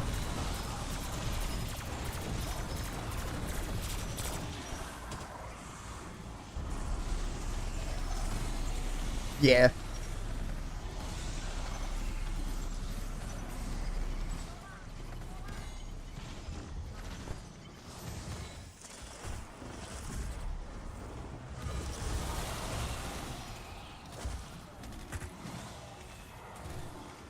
Yeah.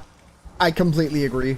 It is the biggest like distaste I have for the game is the weird like dichotomy of both the necessity to and the punishability of common just jumping in neutral.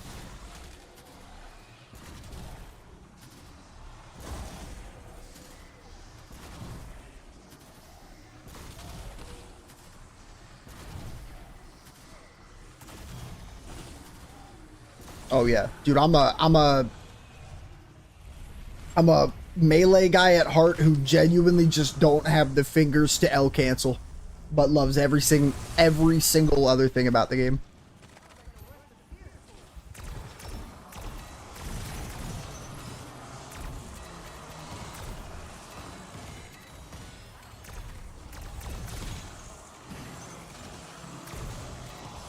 What's up? He doesn't mash? What do you mean? Oh, if you're talking about the berry thing, that's a really, really big mind game, and I'm actually excited if that's what you were referring to. Like, when I buried him with Banjo, I can actually tell you why he does that.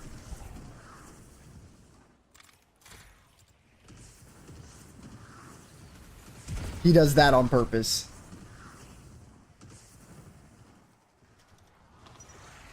So,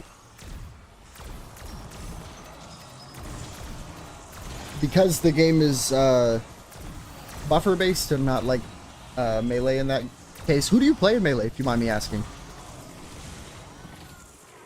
I say I used to be PR with my Falco, so I love to see you play.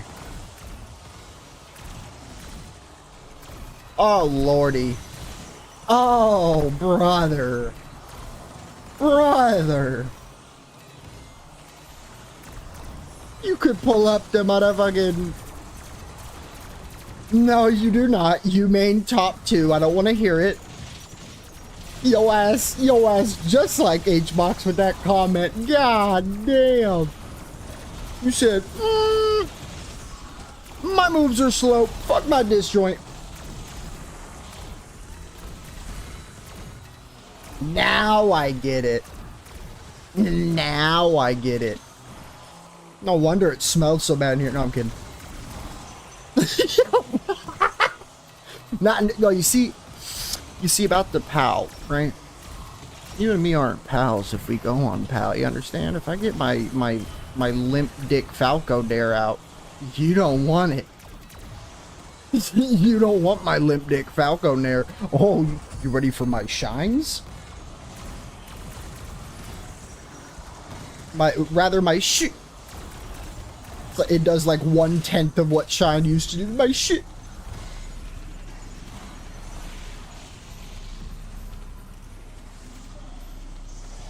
No, but I can tell you with certainty, like, even just talking to you, like, you probably notice this, the unfounded god complex egos that motherfuckers that play top tiers in ult have. Oh my god. Please, my sweet summer child, give melee a shot. Even give, like in your case, give Puff melee a shot. I dare an ultimate player to have the patience for that shit.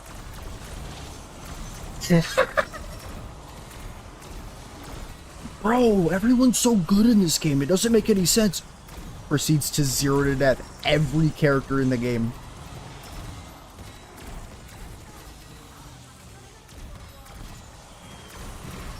It's the worst one. I will out him, and I'm sorry if someone in here mains him, but it is true. You are not Jesus. You just have the best projectile in the game. I'm looking at you, gyro junkies. It's not even close, in my opinion. I think Rob is answer. What do you do about a down throw gyro on ledge, huh? Whittle your dick? Like, it's wild. It's absolutely wild. What's under the table today? It's a secret. I can't tell you. How you doing, by the way? Noellers, welcome to the TikTok.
Yeah.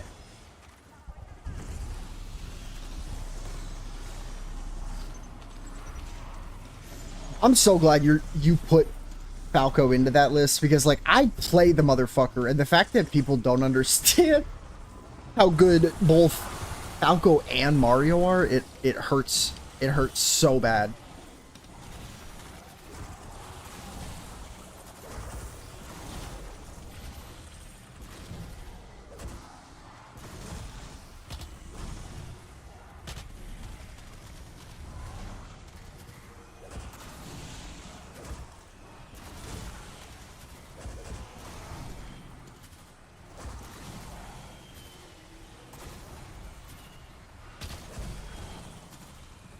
I mean, shoot, we got a lot of Smash players here today. I think we'll start doing a little like goal or something per day on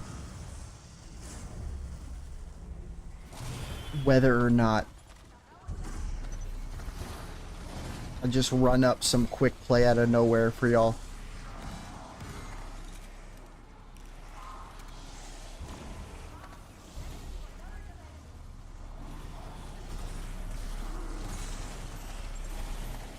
Olimar is downright fucking like a god in this game. I don't even have words.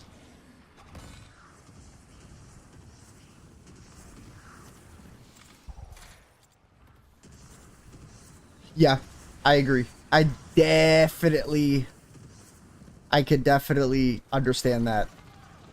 When I had to help out a kid at the school I coached play against an Olimar, like, oh, you bet your sweet Pippi my whistle armor was dirty, but fucking, like, cycle for combos? Yeesh.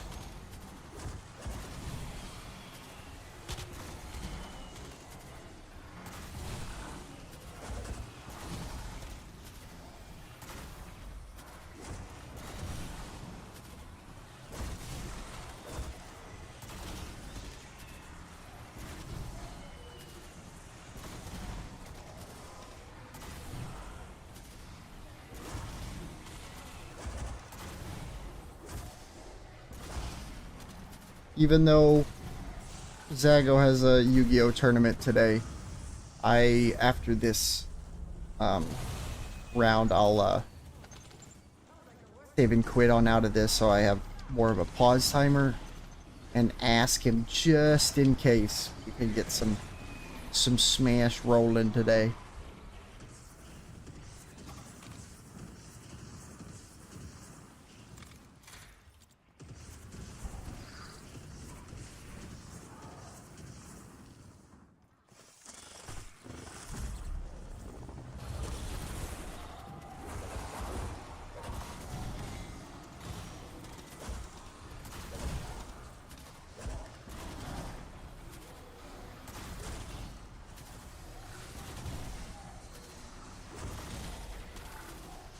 Hope everyone is having a great day. Welcome to TikTok Vex feed.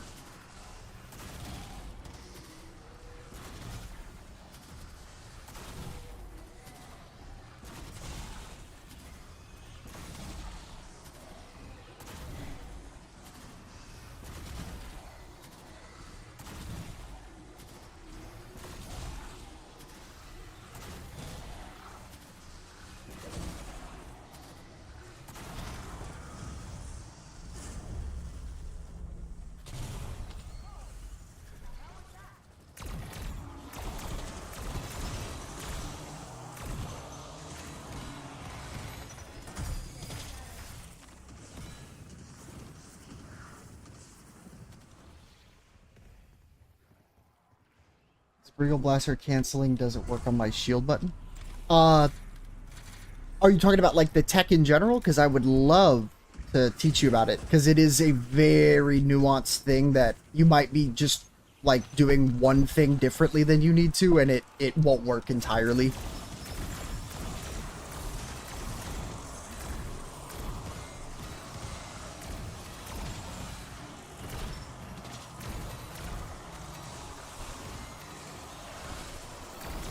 Because you could do a stowaway turnaround cancel, which is STC, and that's how you get like grounded KFC or like grounded Kazooie cancel into F Smash, Jump Wonder Wing, stuff like that. And the craziest part is you do actually need to have on AB Smash stick or AB Smash input in your controller settings. I know that sounds like a really weird and specific thing, but to do at least the like very useful versions of KFC, you need it on.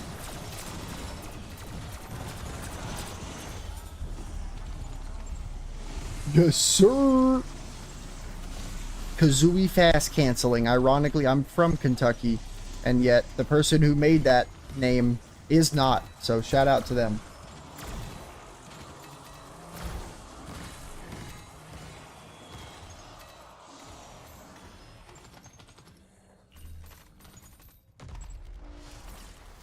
All right. Let's pause the timer and save here real quick.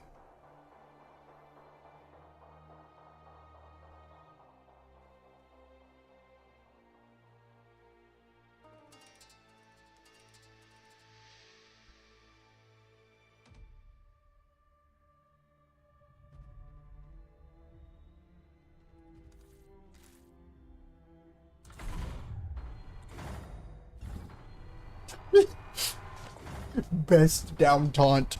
Oat milk.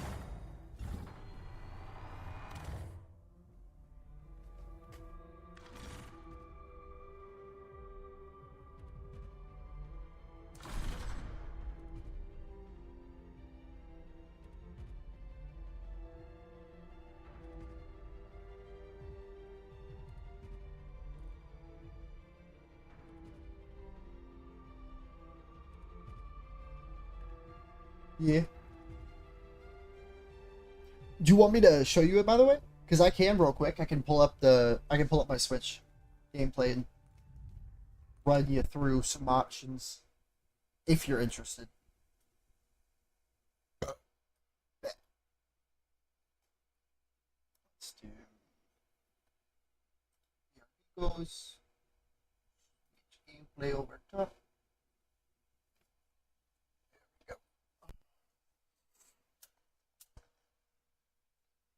Yeah, the like back and forth thingy. So if you know how to do that, you at least understand the like the beginning concept of it.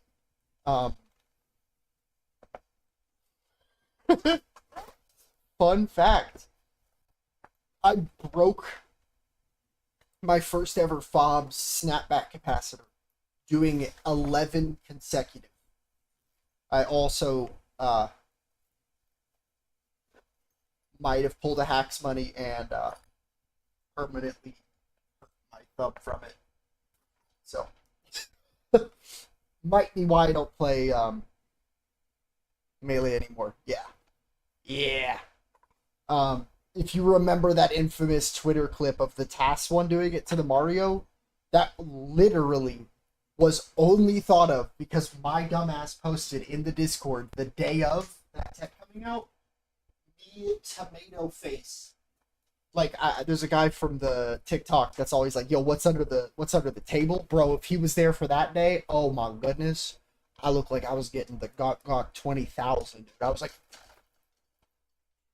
it was insane. So it's just like how you were saying, or someone was earlier. The impossible ask assistance for this.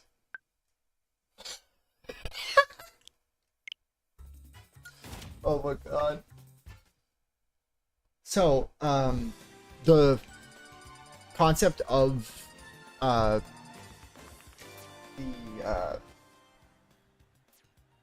KFC that like banjos that are going to be using it like consistently, excuse me. They're actually gonna want to have on. What's up, Az Ranger?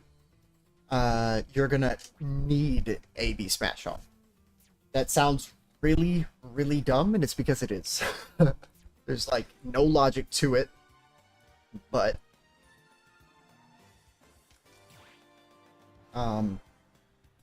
I am going into actual matches to practice. Why? Because of how my control scheme is set up, you upon performing a KFC properly, you might accidentally press LR and A, which is exactly the buttons to restart practice room. So to practice, you don't even get the goodness of resetting. You have to go into a match and do it like this. It is bar none my least favorite part about the tech. That you essentially need a training mod to get substantial practice with it. But I'll look at my other controller. Pick a character. Let's do it on. It's like a midweight. We'll just do it on Mary.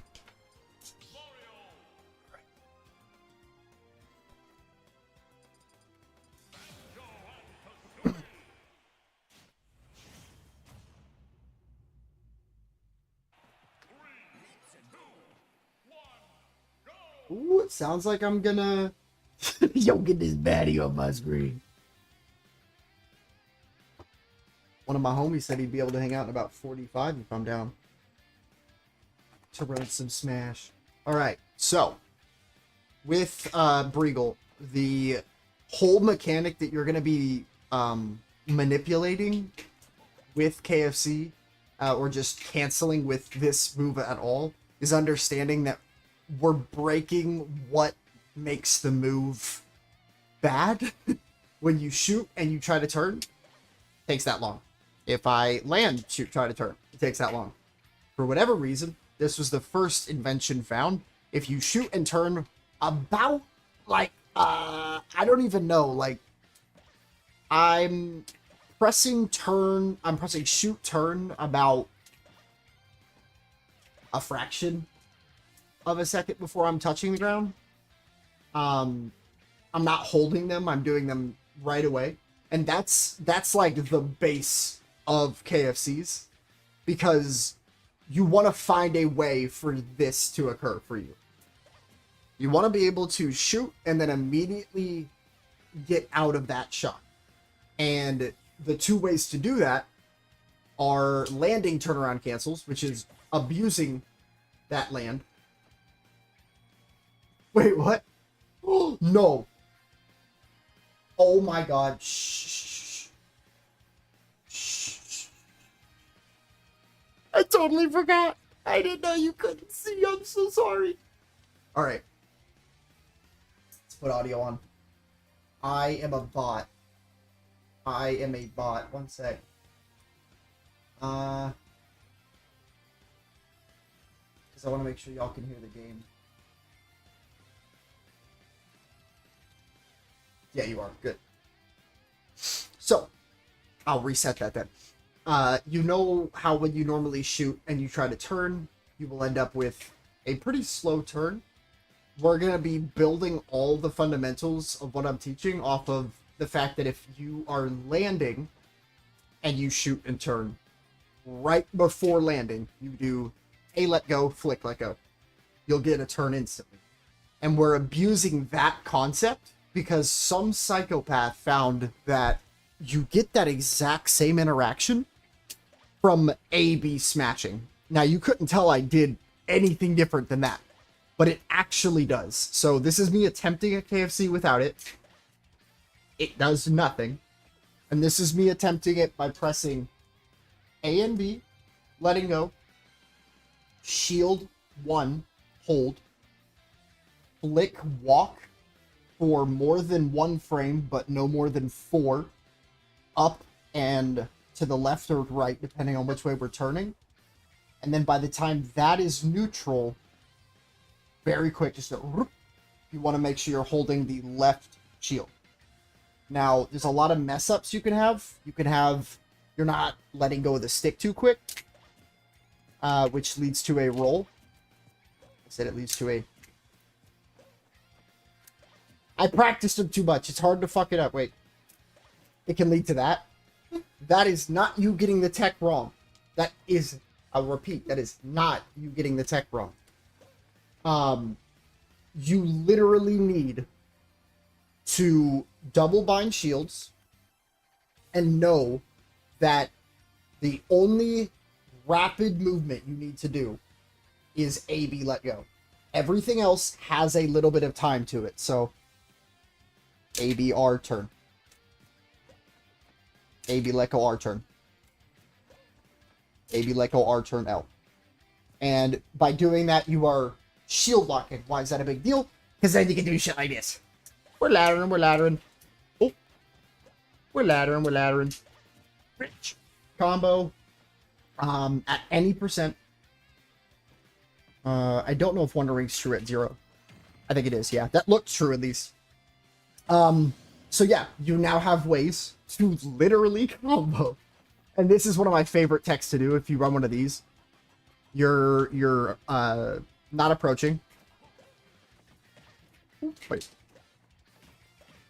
Because I know I can hit this. I'm not bad. Ah, I'm rolling.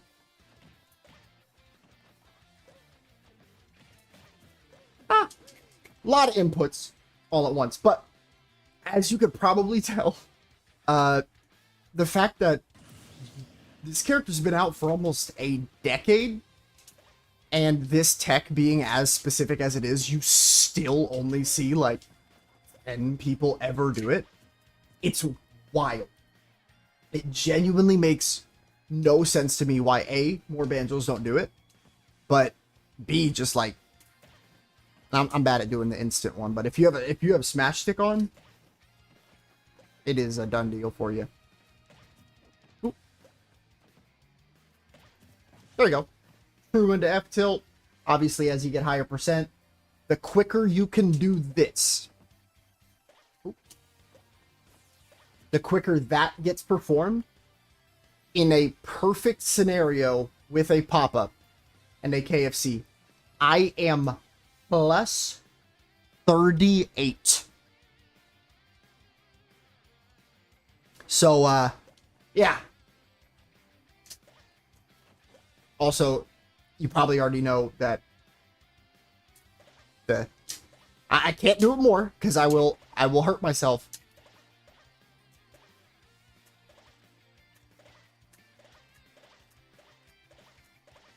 But it is fun because it sounds fucky.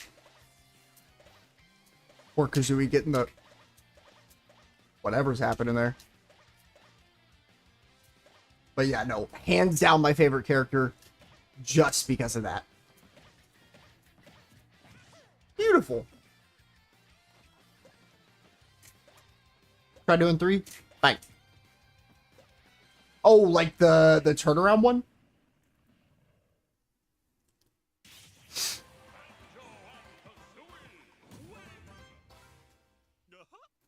I definitely can.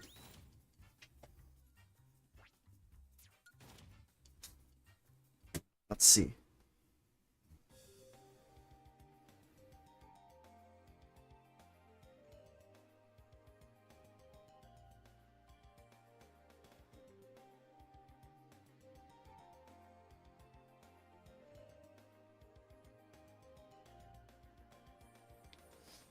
I think I will appease you and run offline a little, solely because I'm on my homie Switch.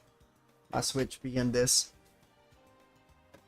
disheveled old cretin over here. It's moddable and all that, but it literally can't stay on for longer than 30 minutes. So we're rocking my homie Zago's Switch.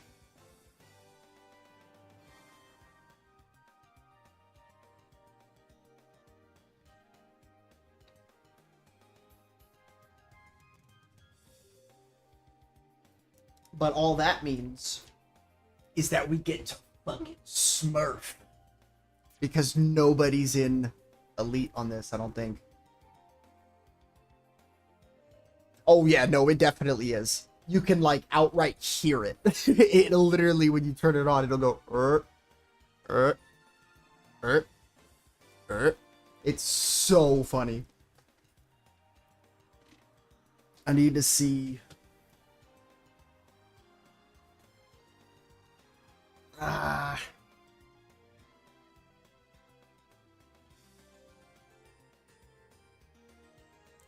Somebody's asking to come over today for Smash, and I don't know.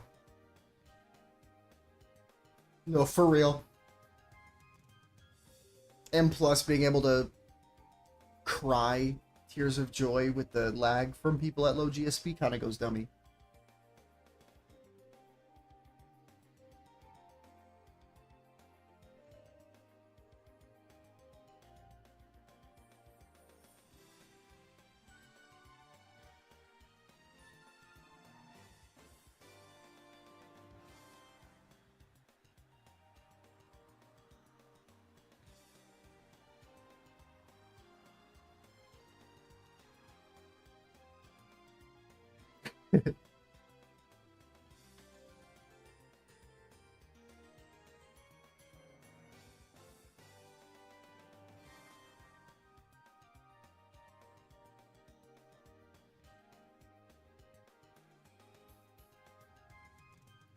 See what he says.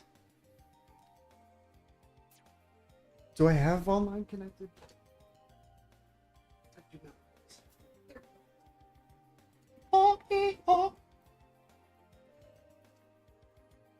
No, I know. And bro, I'll be the first to tell you. On the quick play tier list, bro, spamming Wonder Wing Banjo's gotta be S tier. At least in terms of like comparative difference to a Banjo trying to play honest.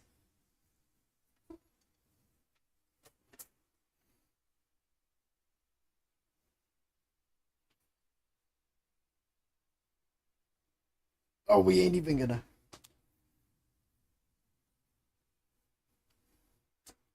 It ain't even gonna update.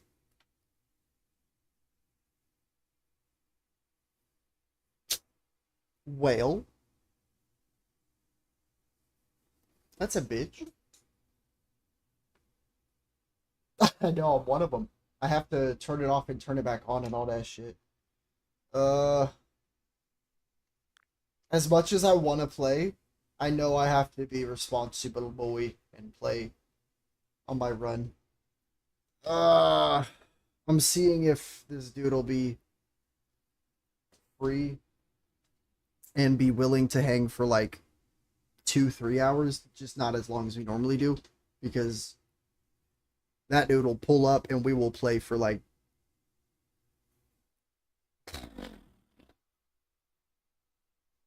Zam Nathan.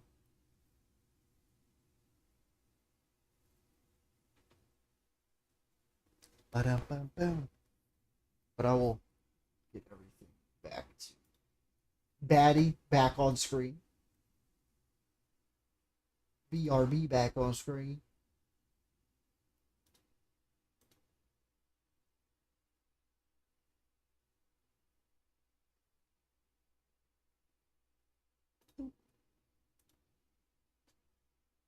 It's a Zamathon.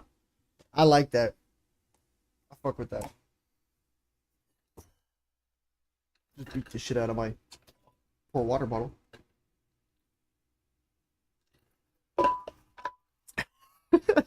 Me when I'm young Link. God, dude. 20 out of 10 taunt. Oops, it slipped.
even grab my medicine.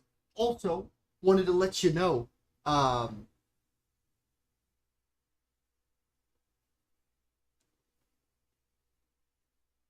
gotta run. Okay, if you do end up still being here, if you want, type !Discord, and there's a fan Discord that'll keep you updated for whenever I'm live. But I will be right back.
already know what time it is. I'm back and I'm blitzing for the boys. I don't know what the fuck I'm saying. How's everybody doing?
Find a good video to put on.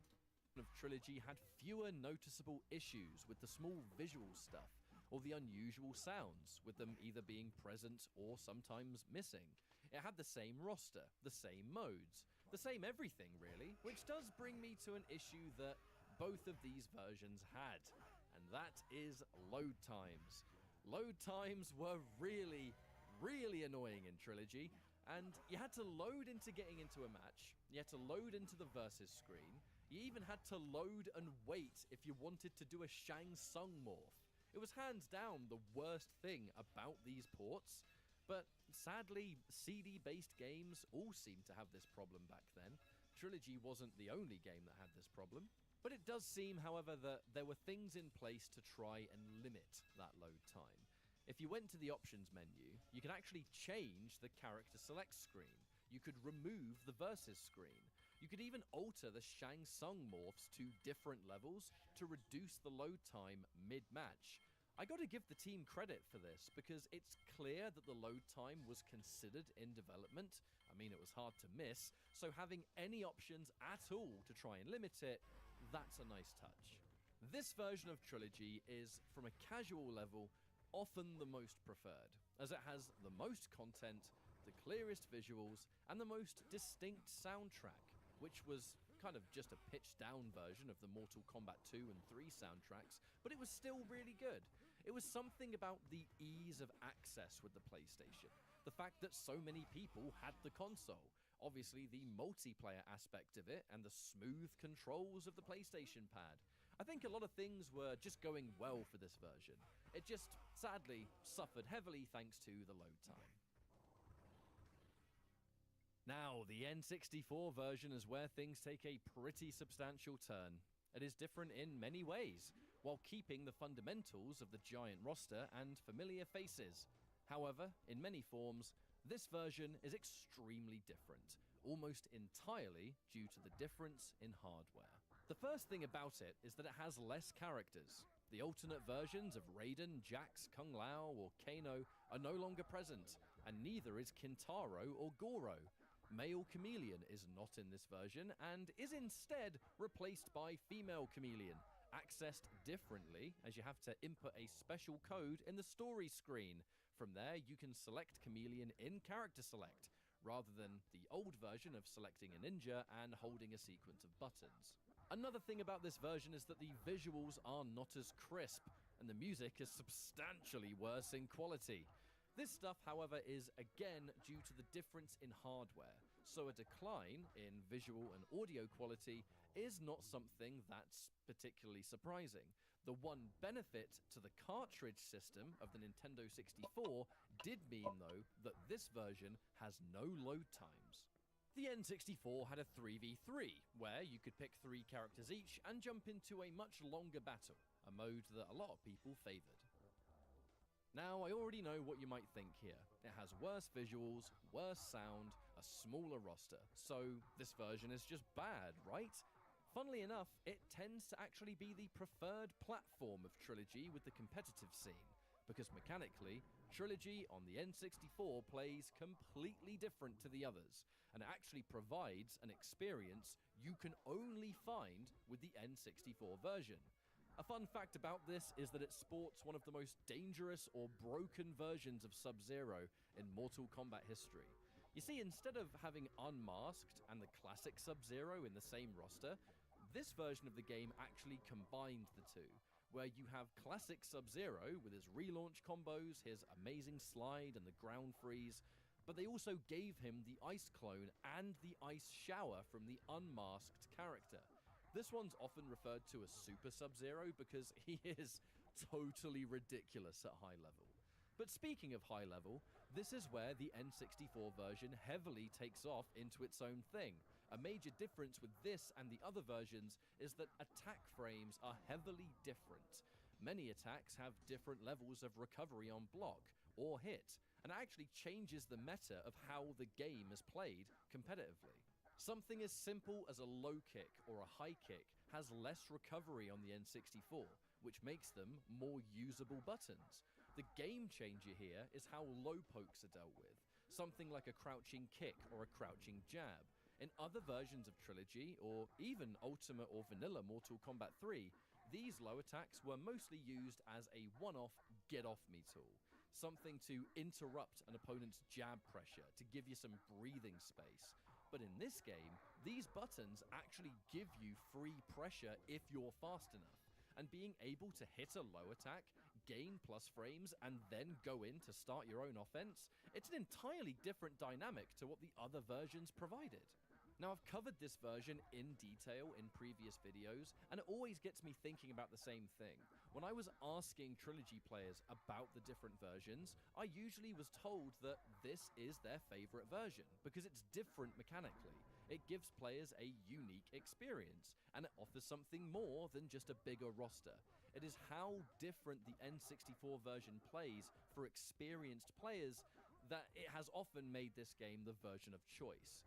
These differences are due to all types of different reasons, though, and I don't think the difference in stuff like frame data was intentional, but even if it was an accident due to, I don't know, saving on cartridge space or something, it was a game that you could only experience here. And if you're a hardcore classic Mortal Kombat player, a game that is drastically different to Ultimate MK3 is simply a new addition to your library and something new to explore.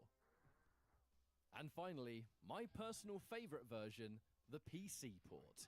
This is essentially the same as the PlayStation and the Saturn, but with no load times. Now, I'm going to start here by assuming that the game wasn't always this fast. The PC port of Trilogy feels way faster than the Saturn and PlayStation versions. But this version is also being played using a modern platform, as I purchased mine from Good Old Games last year. The speed is noticeably fast, but with PC games, especially old ones in this age, it's kind of hard to get many of them playing the right way, especially the way they did back in the day, in my experience. So I sadly cannot say for sure if this is what it was like in the 90s, but if you played this version yourself back then, by all means, please let me know in the comments section. This port has all the content, a satisfying speed, and extremely fast load times. It feels like the fastest version by far, but it has none of the issues that the other ports had. It simply has everything and good performance. Now sadly, I can't really comment on the PC port from the old days. I don't have an old machine to run it on, and there's absolutely a chance that using my modern PC to run this game, let alone digitally, is going to give some unintended results. However, it is very much a result that I enjoy, and it's pretty hard for me to find fault from a single player standpoint. But overall, the experience of Mortal Kombat definitely changed from system to system. If we're talking about Trilogy, they all had some differences in their own way, with some of them barely noticeable, and some so glaring that it's barely even the same game, isn't it? But a story of Mortal Kombat in the 90s, and one that I've thoroughly enjoyed telling. I grew up here, and I played all the different consoles, and I experienced all the different games, no matter the franchise. And I gotta say, it's a special part of my growing up, and it's just not the same today. By all means, let me know what your favorite version of Trilogy is, and I thank you all very much for watching. Take care of yourselves, and I'll see you next time.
Thanks for coming in. We are huge fans. So what did you...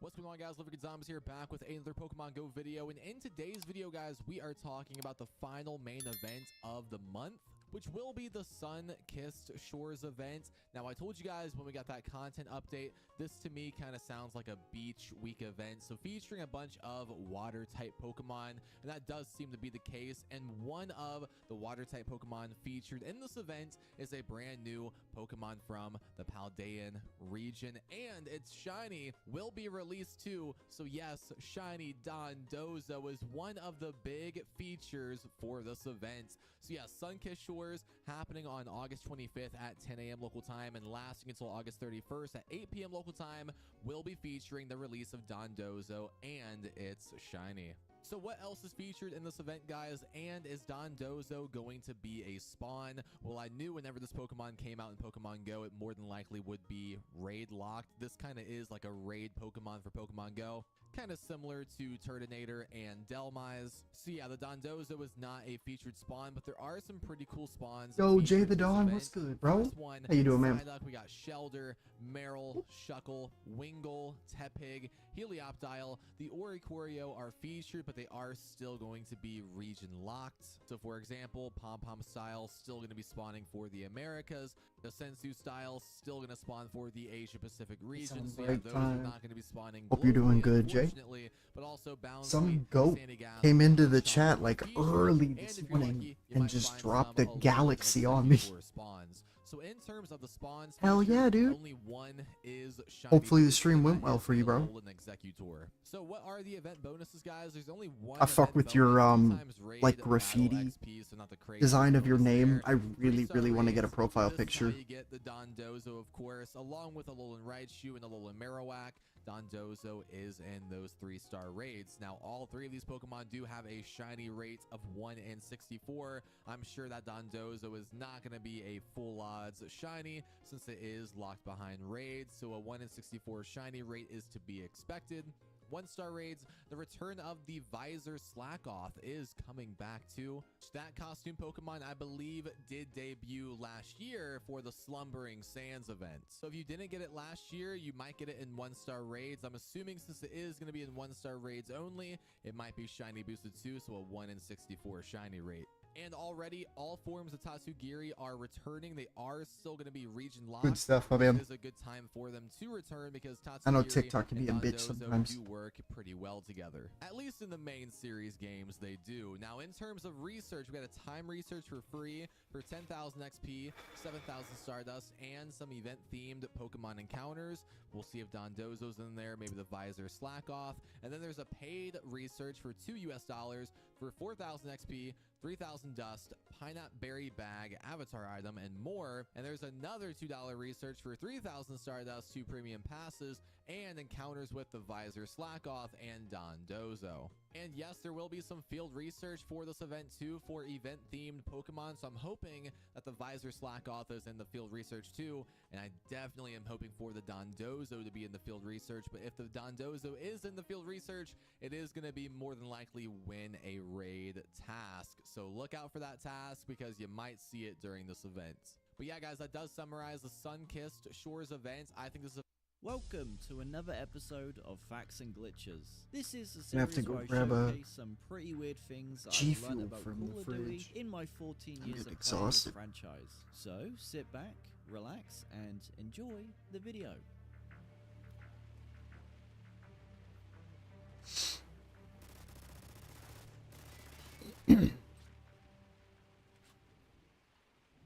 In the headquarters in World War II, if you head over to the theater section, you'll be able to do a glitch to get to the very top of the headquarters. I'm not actually sure if this is a glitch or if the developers actually put this in the game. It almost feels like it's more of an Easter egg than a glitch. But this took me a little while to learn. I don't know why, I just couldn't do it. So if you want to try this out for yourself, it might take you a little bit of practice. But once you get it down, it's very easy to do. And you Jace, get a great what's view of the good? I headquarters. haven't seen you in a bit.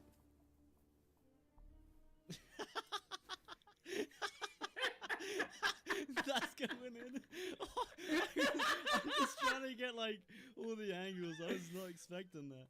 That's why I said make sure you pan to the right. I was sitting there fucking miming away. Oh my god, I was not expecting that. That was great. On the MW3 map, Overwatch, if you enter spectate mode and fly over to this crane, well, you can see a chicken operate in it. I have no idea why this is here, but it's a cool little Easter egg. If you head over to any other crane on this map, there isn't a chicken inside, it's only on this one crane, which is kind of weird. You also can't see the chicken within the map.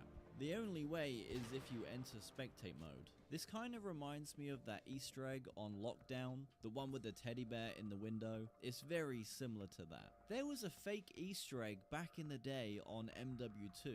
You guys might remember this. It was the old lady Easter egg on Underpass. This Easter egg got millions of views on YouTube and tricked thousands of players. Well, the same guy actually made a part 2, but this time on MW3 when that game released, back in 2011. The editing isn't quite as good as the first one, and I think that is why it didn't blow up. But nonetheless, it was a great video, so check it out. And then throw a penny down the wishing well or an hand grenade, whatever you can find. And wish like you've never wished before. Wish for the old lady. Oh, there she is. Hey! Oh, she's holding a big cock. It's a chicken. Kill them all. You can't shoot it. You must have run away. Come on. Oh, you can't shoot it. You must have outrun it or hide or something. They'll never find me here. I can hear it. I can hear They'll it. never find me. Oh, It's coming. You can't get away. You must have to hide somewhere like in this building. It's on me. That's it. Game over. Nuketown 2025 is quite an interesting map. So heading into the garage, there is actually a car located underneath the garage. Believe it or not, but there's a lot of people that don't even know this is here. They just run past it every single time they play Nuketown. You also can't destroy this car. It's here just so you can look at it. If you now head back inside and look at this TV, a lot of people are suggesting these are beta photos of Nuketown 2025. And honestly, I can see it. A lot of these photos you can tell are Nuketown, but they're just slightly different. Just how a beta was. But obviously this hasn't been confirmed by any developers, so we don't really know. If you head to the back of the map, there is a little mini game that you can play. I actually remember doing this way back in the day with my friends. But yeah, I have no idea what this game is. I have no idea how you play, but it's here. And that's pretty cool. Now, if we head over to the Nuketown sign, you can see that the timer actually goes down with the game. So once the timer in the game hits 0, the Nuketown sign also hits 0, which then activates the nuke.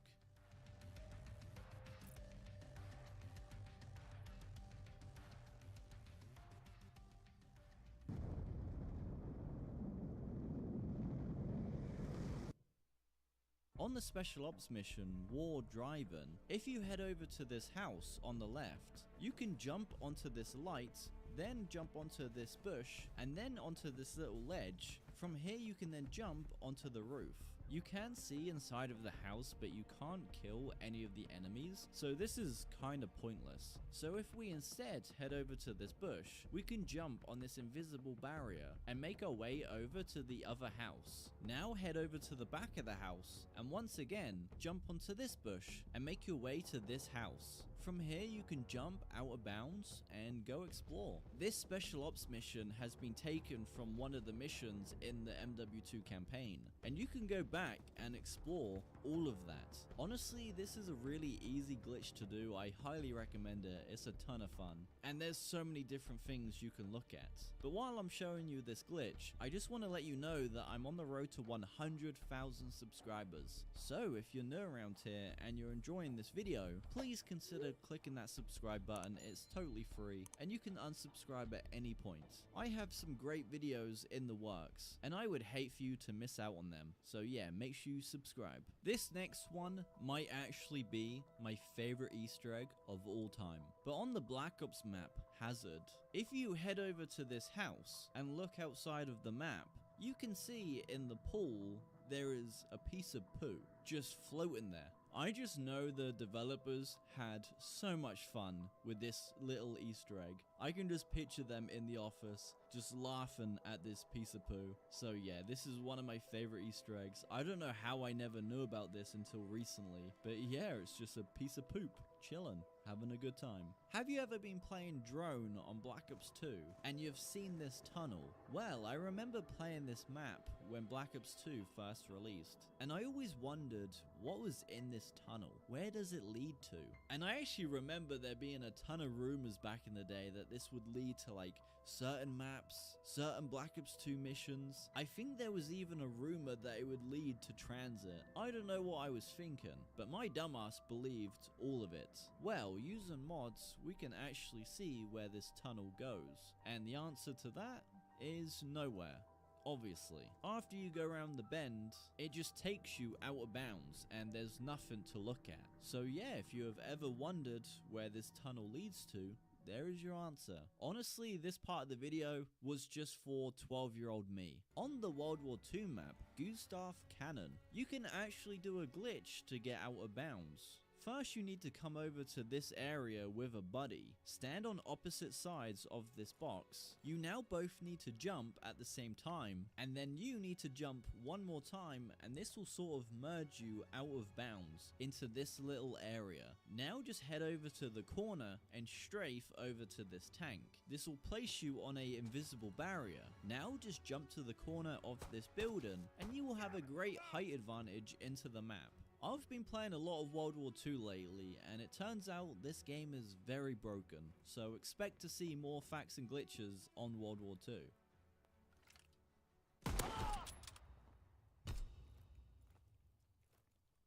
On the Black Ops 1 mission, Executive Order, there is a man that you can push over the ledge. Now, the interesting thing is, once you push him down, he just disappears instantly. This just doesn't make any sense. Not only does it not make sense with him disappearing, but also, how does he die from this height? He is a trained soldier, it's not even that high. How did he die? This is just a really weird bug that wasn't really looked over, in my opinion. On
I am back.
Blank, welcome, welcome.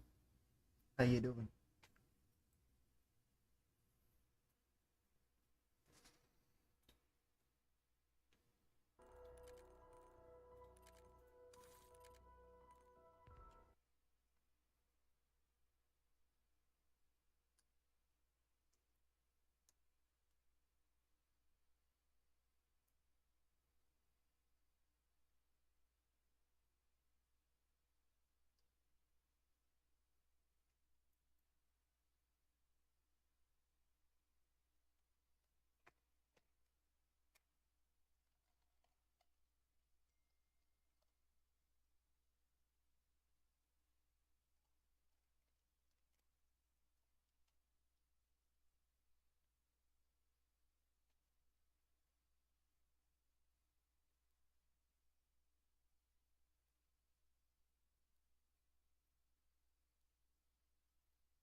the map Wet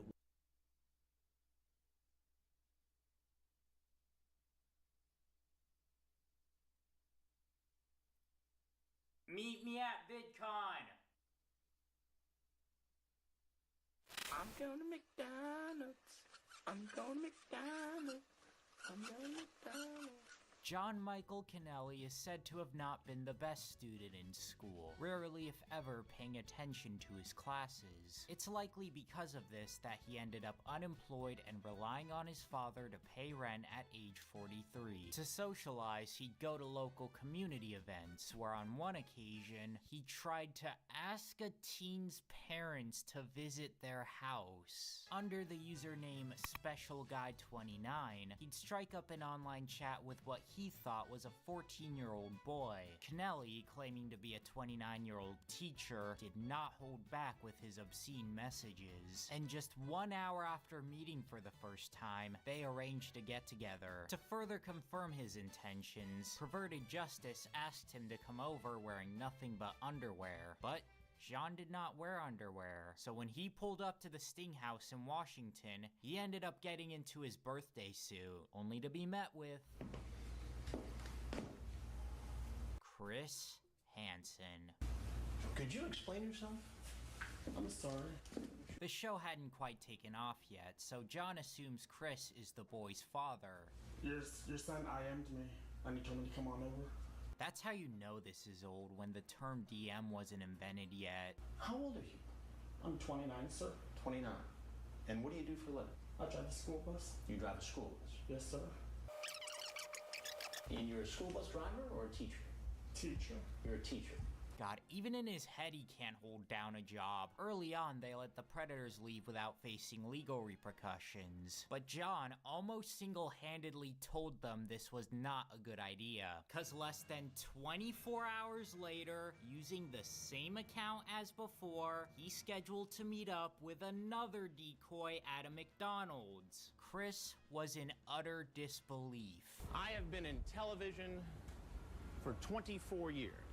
I just came to get something to eat. And I have very seldom been at a loss for words. Sir, I just came to get something to eat. But I don't even know what to ask you first. I just came to get something to eat. John, we've been through this before. What are you doing? I've got the chat log again. A nervous John Kennelly tries to obtain forgiveness by saying he will be meeting with his psychiatrist soon. Don't you think you need some help?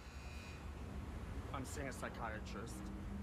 Do you see why I was skeptical last night when you said... When you get those... No, I can't, John. I can't do that. That's their job, is to record video and audio. Now, you put yourself in this position. That's a federal offense. You can go to prison for it. Do you know that? Yes. Then why do you do it? That I need help, and that's what I'm seeing a psychiatrist for. And you're going to find help here at McDonald's? No. You're going to find help from a 13-year-old boy? No. I got 2 appointments with my psychiatrist tomorrow. Who schedules 2 appointments in one day with the same doctor? You consider yourself a predator? I don't know. I don't know? What do you consider a predator then? After exiting the scene with his shoes untied, police raided his apartment, arrested him, registered him as a Tier 1 offender, and at first gave a 10-year prison sentence. But this was then downgraded to a 2-year sentence, with the remaining 8 years suspended. This means he's given a chance to avoid serving the full 10 years if he obeys certain conditions. In John's case, his quota was no access to internet and no contact with minors unless supervised.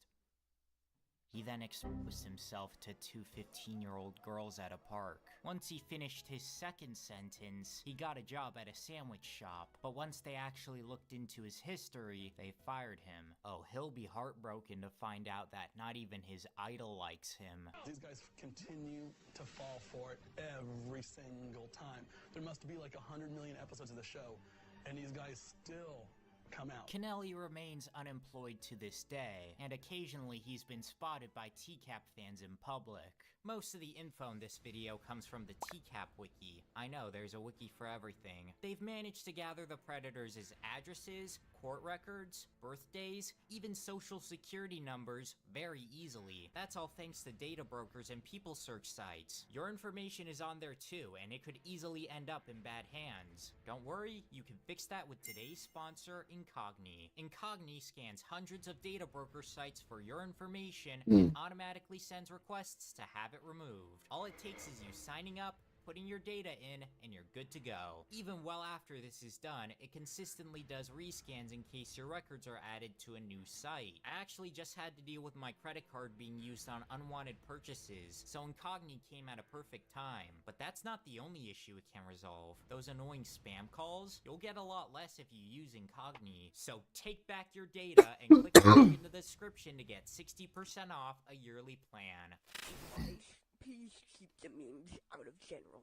Donald Leroy Morrison Jr., despite being diabetic, lived a happy life at first. He worked in several jobs as a football announcer, customer service technician, and even the federal government at one point. But this would all collapse when he chose to meet up with a 17-year-old girl and take pictures of her. Authorities searched Morrison's Texas home and found more illegal images on his computer. The punishment for this was a very lenient 1 year in jail and a $197 fine. People paid 10 times that for owning Kinder eggs. They did not even register him on any lists. Donald ended up moving back to his parents' house in Fort Myers, Florida, and getting a job as a cookie baker. In his spare time, he'd go on online chat rooms as Donnie 1957 male and meet up with more girls, although according to him, they were all in their early 20s. But then he found a 15-year-old girl, and after a very short chat, scheduled to meet up. Morrison arrives wearing the sweatiest shirt imaginable, it's better than nothing I suppose, and sat down to eat some cookies kindly offered by... Can I get you a glass of milk to go along with those cookies?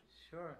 We should have gotten a bake-off between these two. He tries to cover up his sweat stains in front of Chris, but what he can't hide is his chat logs. So he confesses to all of his past misconduct. I have a compulsion with for younger women, just meeting them. I've met about a dozen of them online. His reasoning? Yeah, I don't know why.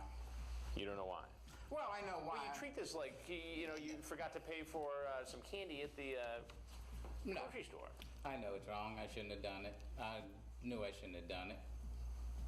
Why'd you do it then? I don't know. Just because when people sweet talk to me, I fall. You can tell he's anxious. The sweat in that shirt must be an entire city's water supply now. Yeah, I don't think I want to do a hydration reminder today. Hansen asks Morrison how the people in his life will react to this, and he says, "Oh, I know my mom's gonna take my computer and completely throw it away." Yeah, he checks off all the stereotypes. You're 48 years old, Donald. Why should you rely on your mommy to do discipline here? Because of, like I said, lack of judgment. Being lonely, having no girlfriend. Physical contact with anybody. Just lack of. Then it turns out that Donald has actually watched Dateline NBC before. What made you think that this might be a police operation? Just after seeing all these things on Dateline, like I said, this is the first time I've done it since I've been here. So you've seen all the Dateline stories? Mm-hmm. And what did you think of those stories? I thought some of them were pretty bad. I mean, I saw the one where they were coming over for and stuff like that, you know. And I'm not really into, this is probably considered that. And I know this is probably going to be on Dateline too, so go ahead and put it on. Well, you know who I am. Yeah. I'm Chris Hansen with Dateline Right, NBC. I understand. I know who. I recognize it from the voice. And everything you've just said and done has all been recorded. Okay. Before leaving, he thanks Chris for making him realize that he needs help. Thank you for bringing, kicking me in the pants and setting me straight, Chris. He seems to believe that if he gets therapy, he'll dodge any and all consequences. But the police say otherwise. Get on the ground! On the ground! On the ground! I knew this was gonna happen when Dateline was in there. The way he says it, it's like he's a character breaking the fourth wall or something. During the arrest, he went into diabetic shock, so he was brought to a hospital before being charged with a measly 9 months in jail and 3 years probation. But at the very least, he was finally registered as an offender. After finishing his sentence, he went back to living with his mother. At a dialysis center, a TCAP fan in her 30s recognized him and got his contact info. The two had explicit conversations over the phone, and eventually they scheduled to meet up at Morrison's mother's house. But when the day came, nobody showed up. It was all a prank. In 2012, he got arrested again when he got caught looking at illegal pictures in a public library, a place that offenders like him aren't allowed to go to because children are present. His sentence for this is unknown, but we do know that by 2021, he was free because he'd briefly appear in a local news report about a storm. Donald Morrison has lived in Mobile Manor since 2001. I've been through Charlie, Wilma, and Irma. He says the damage this time isn't as bad as when Charlie hit. When it came through, it was like, it sounded like a tornado is what it really sounded like. I mean, it was just really fast. This must have been quite the jump scare. Then in October 2022, he died at age 65 from unknown causes. Supposedly there was a celebration of life event, so who knows what happened there. 'Cause I'm Slim Diddy, yes I'm the real Diddy, all you other Slim Diddies are just a big pity. Cody Michael Green always made himself out to be a hood-born gangster of sorts. In actuality, he was raised in one of Georgia's wealthiest areas. But this luck wouldn't last, as at age 16, he got into a car accident that resulted in a brain injury. Supposedly in high school, he was an outcast, although when girls tried to talk to him out of pity, he'd act creepy towards them. Cody's run-in with the law did not start with grooming, but with a DUI that placed him on probation. Not long after, he was caught fleeing the scene of a car crash. But what truly got him into hot water was his chat with a 13-year-old decoy named Maddie. He went by Perfect Buddy Georgia, and not only did he send the usual graphic messages, but also pictures of his ass. God, I pray for anybody on the production crew who had to look at these types of photos. Unlike the last two predators, Cody takes his time to get to know Maddie, and after talking for several days, they schedule to meet up. The time comes, he pulls up to the house in an expensive Cadillac, brings in some groceries, and... Hey! Why don't you just step right over there, please? Don't worry, Marshall, age of consent barely matters, can explain. Please, sir, I really drove this far for no reason. You drove this far for no reason? Cody swears up and down that he had no bad intentions. I said, if this is really not what you're looking for, I really want you to tell me that. Because I will come over and I swear I will just be with you and I will not touch you, anything like that. Is what I said, and I can prove that to you. I will show it to you. You'll show me how? Please, I swear, sir, I'm a desperate person. I need a girl in my life, and if she really wanted to be my friend, that would be all I needed from her. Chris, unmoved, asks about the groceries. White chocolate? Yes, sir, that's what I told her I was bringing. What about condoms? Yes, sir, I have them also, but that was not my intention, I swear to you, sir. See, him buying condoms was just a silly little accident. Happens to the best of us. God damn it, not again. Cody then shifts the blame to the decoy for getting him to act inappropriate. So you did everything just because she told you? Yes, sir, I swear to you that is the reason for it. All while Chris reads out the messages. Did you say you are ready to have my fang in your mouth? Yes, sir. You would have had... Probably, yeah. Why? Because it's so alluring to have... Girl? It's just something that you'll probably never have again. That would be probably the cleanest, best pleasure, I would say. The cleanest, best pleasure? Yes, sir. Is to have a 15-year-old girl? Yes, sir. Once the police apprehend him, he flips off the camera, hides behind his cap, then flips another bird. I thought prisoners only wore striped outfits in cartoons. This is the goofiest thing I've ever seen in my life. Was placed on bail, but thanks to his rich parents, he paid it off quickly and got an attorney for the upcoming trial. The court found that despite his brain injury, he was competent enough to stand trial. But even with a lawyer at his side, Cody found himself with 3 years in prison, 12 years of probation, lifetime registration as an offender, as well as being forced to live with his parents and wear an ankle monitor at all times. After being released, he went and exposed himself to a girl at a pool, getting him 9 more months in jail and 16 more years of probation. Now, Georgia considers him a dangerous offender, meaning he's very likely to repeat his actions. No reports of him doing so since have come out, thankfully, although in 2024 he got arrested for battery and shoplifting. Now he looks like Wendigoon. Are you ready, kids? Aye, aye, Captain! I can't hear you!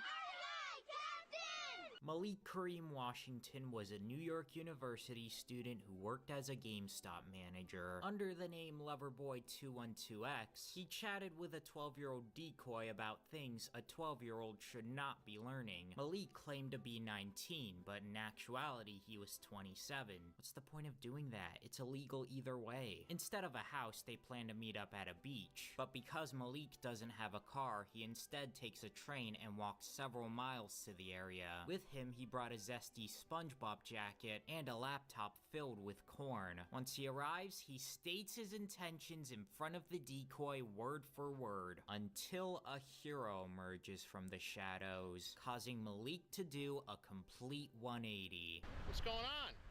I'm good. You're good? Uh-huh. What were you planning on doing this evening? Nothing much, just hang out. And how old are you? Me, I'm 17. What year were you born? 85, I think. 85, I think. 85? That's 4 different ages. Why did you think it was okay to visit a 12-year-old girl at your age? First of all, I like to travel, and then You like to travel? I like to travel, plus she wants to hang out, so I don't mind. What? You know, seeing them on the beach makes me wish they did more themed Sting locations. Like, imagine if they meet up at a medieval castle and Chris comes in as a knight. Or what about a haunted house? They have to get through a maze to meet the decoy, only to be jump-scared by Chris in a killer mask. That would have been awesome. Somehow Malik gets the idea that Chris is his friend and asks for a ride home. Can you give me a ride home? Because I want to walk back. I can't give you a ride, I'm sorry. I had to walk back? Well, that's up to you. I'm not in a position to give you a ride, though. Hansen says no because somebody else is planning to pick him up. Get down! Get down! Get down! Get down! Get down! He unfortunately managed to avoid jail time thanks to a plea deal, but he was to be supervised and registered as an offender for the rest of his life. It's likely because of this conviction that he never ended up graduating from NYU. In 2023, Malik became a rapper under the name Leaky Washington, and he sang about how he's one of those ninjas whose dreams got shattered. That's your damn fault! Nickelodeon! Justin Taylor Smith was a freelance editor who primarily worked at, where else but Nickelodeon, the network by creeps for creeps. He was involved with all their most popular cartoons, and even made his hair Nickelodeon color. Going by the handle Resident Smith, Justin begins chatting with a decoy named Carly. That name is purely coincidental. iCarly came out after. Acknowledges that he shouldn't do it, cause it's illegal, yet only doubles down, then makes a plan to meet up. So after a nearly 40-mile drive in LA traffic, What's up, Stream Hub World? How you doing? Smith is welcomed by guess who? We had a lot to talk about, you and I. Why don't you just have a seat right there, please? And he immediately dips. Okay. No, I need you. No, seriously. You're going to want to talk to me. I'm sorry. Trust me on this. Now, you work at Nickelodeon, huh? No. You don't. What's your name? There is no interview whatsoever, just him getting arrested with his impeccable crocodile tears. I really wasn't going to do anything. Stand up, I swear to God. I'd be lucky if I have any sort of resemblance to my job, to my friends, to the way my family perceives me, to the girlfriend I had, the dog we have together. Nickelodeon tells Dateline that they fired him, but IMDb says he didn't leave the network until 2011. Knowing what we know about kids' TV, it wouldn't be surprising if they lied to avoid backlash. Justin would be charged with 2 felony counts and given 5 years probation, community service for 60 days, lifetime offender registration, and mandatory counseling. In 2020, he tried returning to editing by working on a show called Celebrity Call Center, a show where randomly chosen people get to talk with Z-list celebrities over the phone. Literally nobody watched it, and it only got 7 episodes. Since then, Justin Smith has not gotten any work. A straight white man. Michael Willis was a 49-year-old from Lakeland, Florida who... There is Me and literally Bay, no other welcome, info welcome. about him prior to his TV appearance. Using the handle generic white male, that sure...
Pop in the nuke early?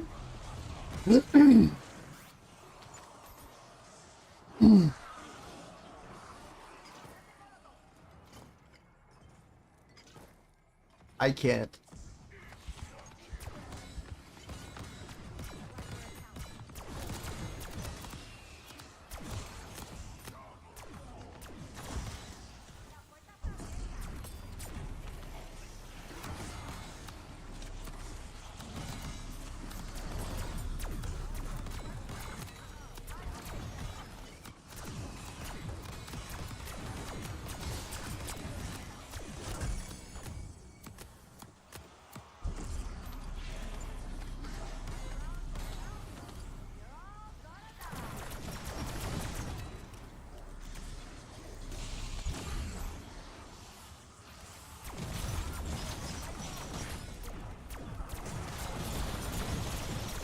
Yo, what's up, FS? We're actually going to be playing some Smash here soon. I'm having a homie pull up my editor, actually. So I'm very excited for you to see somebody delete even me. I am not immune.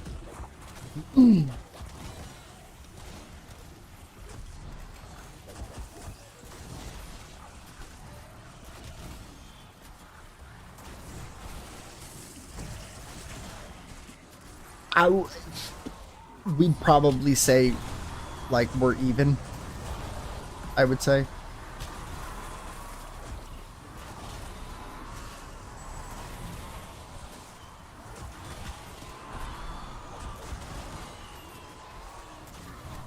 He's a Steve player and he is nuts, but he's just, like, genuinely a really smart player. It's not just Steve.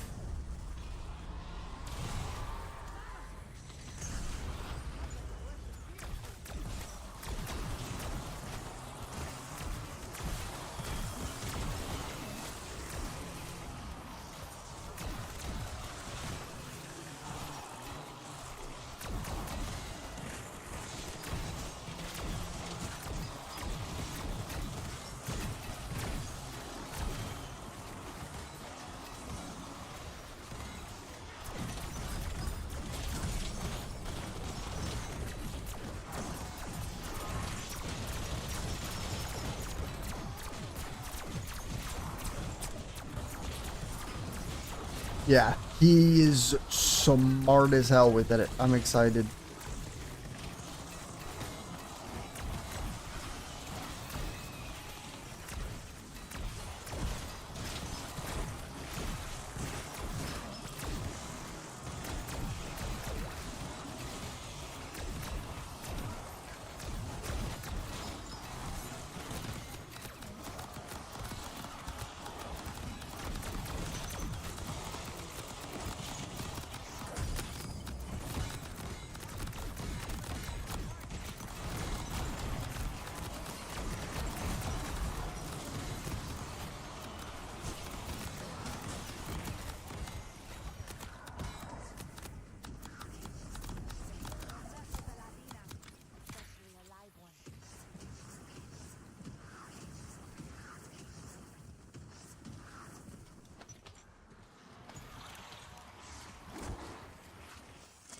Meow.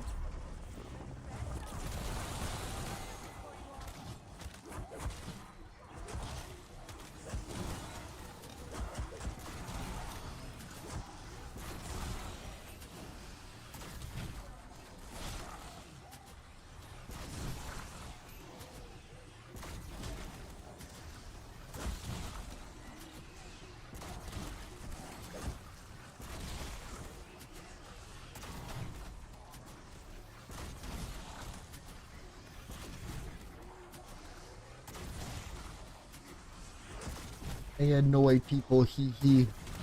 Welcome, welcome.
Hope everyone's having a good day.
A lot of times that is definitely the toughest strat.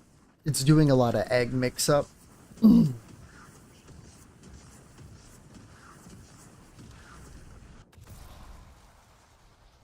Oh.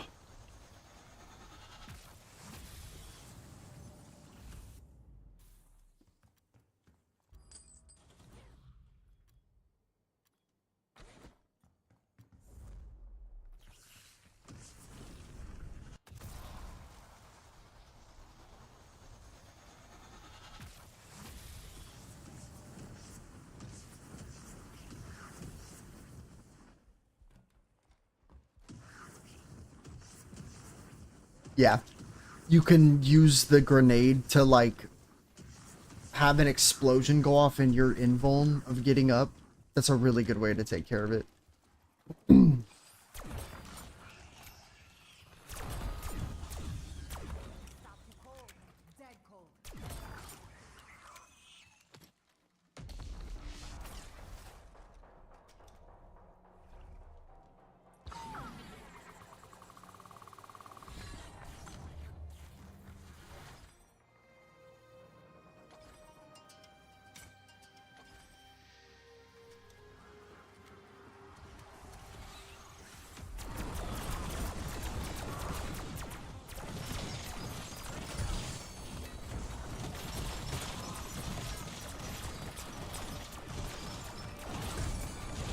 Ow.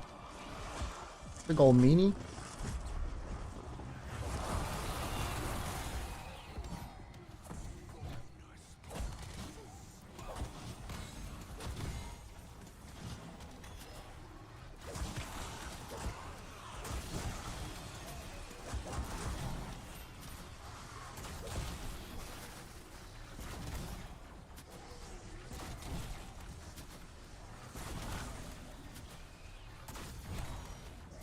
Yeah. Well, especially when you see how good he'll... Because he's really good at placing blocks to, like, cancel moves. And the pressure is so good.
See if I can find my phone.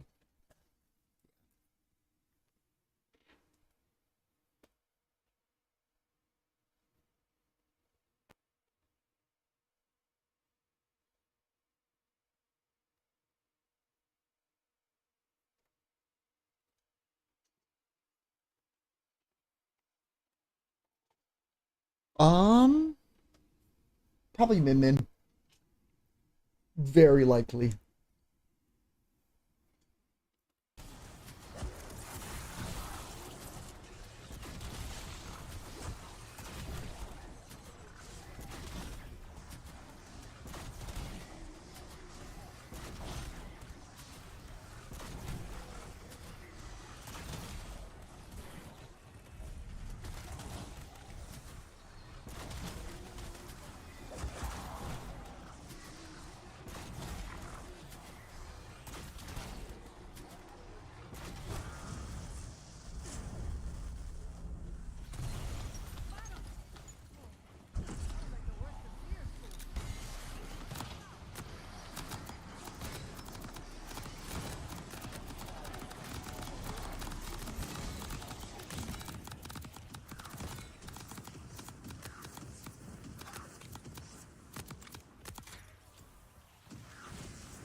Yeah.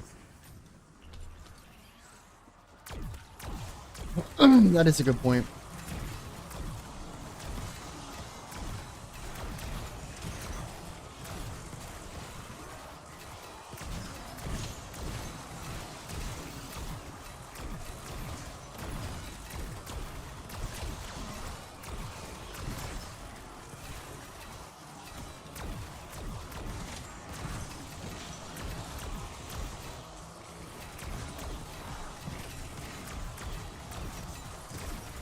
Yeah, I remember, I think it was just because it felt like it was at such a weird time for everything. It felt to me like it was just another like Nintendo rep they wanted.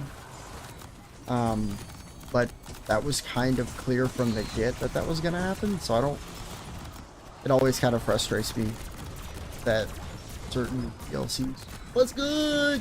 Certain DLCs get certain treatment while the others do not. The homie is here. We're gonna finish up this round. I'm gonna eat and then we'll get some smash matches going. How you been, bro? You been doing good? Doing good as hell. I'm like slow dosing myself with FOMO. The new map is literally out, but I can't fucking play it because if I save and quit on it, this just goes bye-bye. And they added a couple things since my last little like fun factoid, and that's the time we're at right now. And I always thought it was a funny thing to say about I'm halfway through at 700. Nothing is funny about 15-minute rounds. This shit is so rough. But what was it? Apologies for some of the schlop over on that side. We've been working on it, but I definitely need to work on it a little more. Hopefully you've been good. The school year hopefully didn't start off too crazy. I know sometimes that shit can. Hell yeah. And if there's any, because the sodas in the cardboard boxes might not all be in the fridge, but if there's anything over there you want, feel free to throw that shit in the fridge. You're totally good too. This is Ivy. For anyone on TikTok that hasn't met him, I think I've had this up since you've been here. Maybe not, but we got a vertical setup finally to where when they go on, holy shit, I just didn't expect it to get this much more views when I started the daily ice baths on my channel and just talking about my stream during it. Holy, it's been good.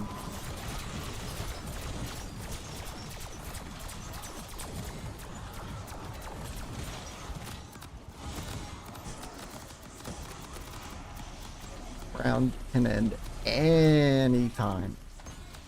Come on.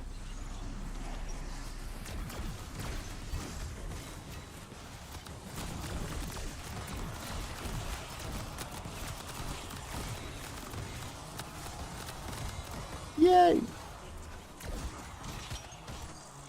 2 rounds, 22 minutes.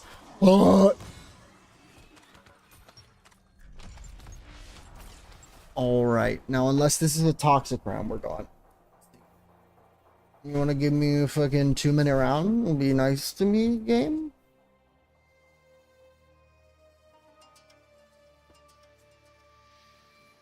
Fuck. Had to pray.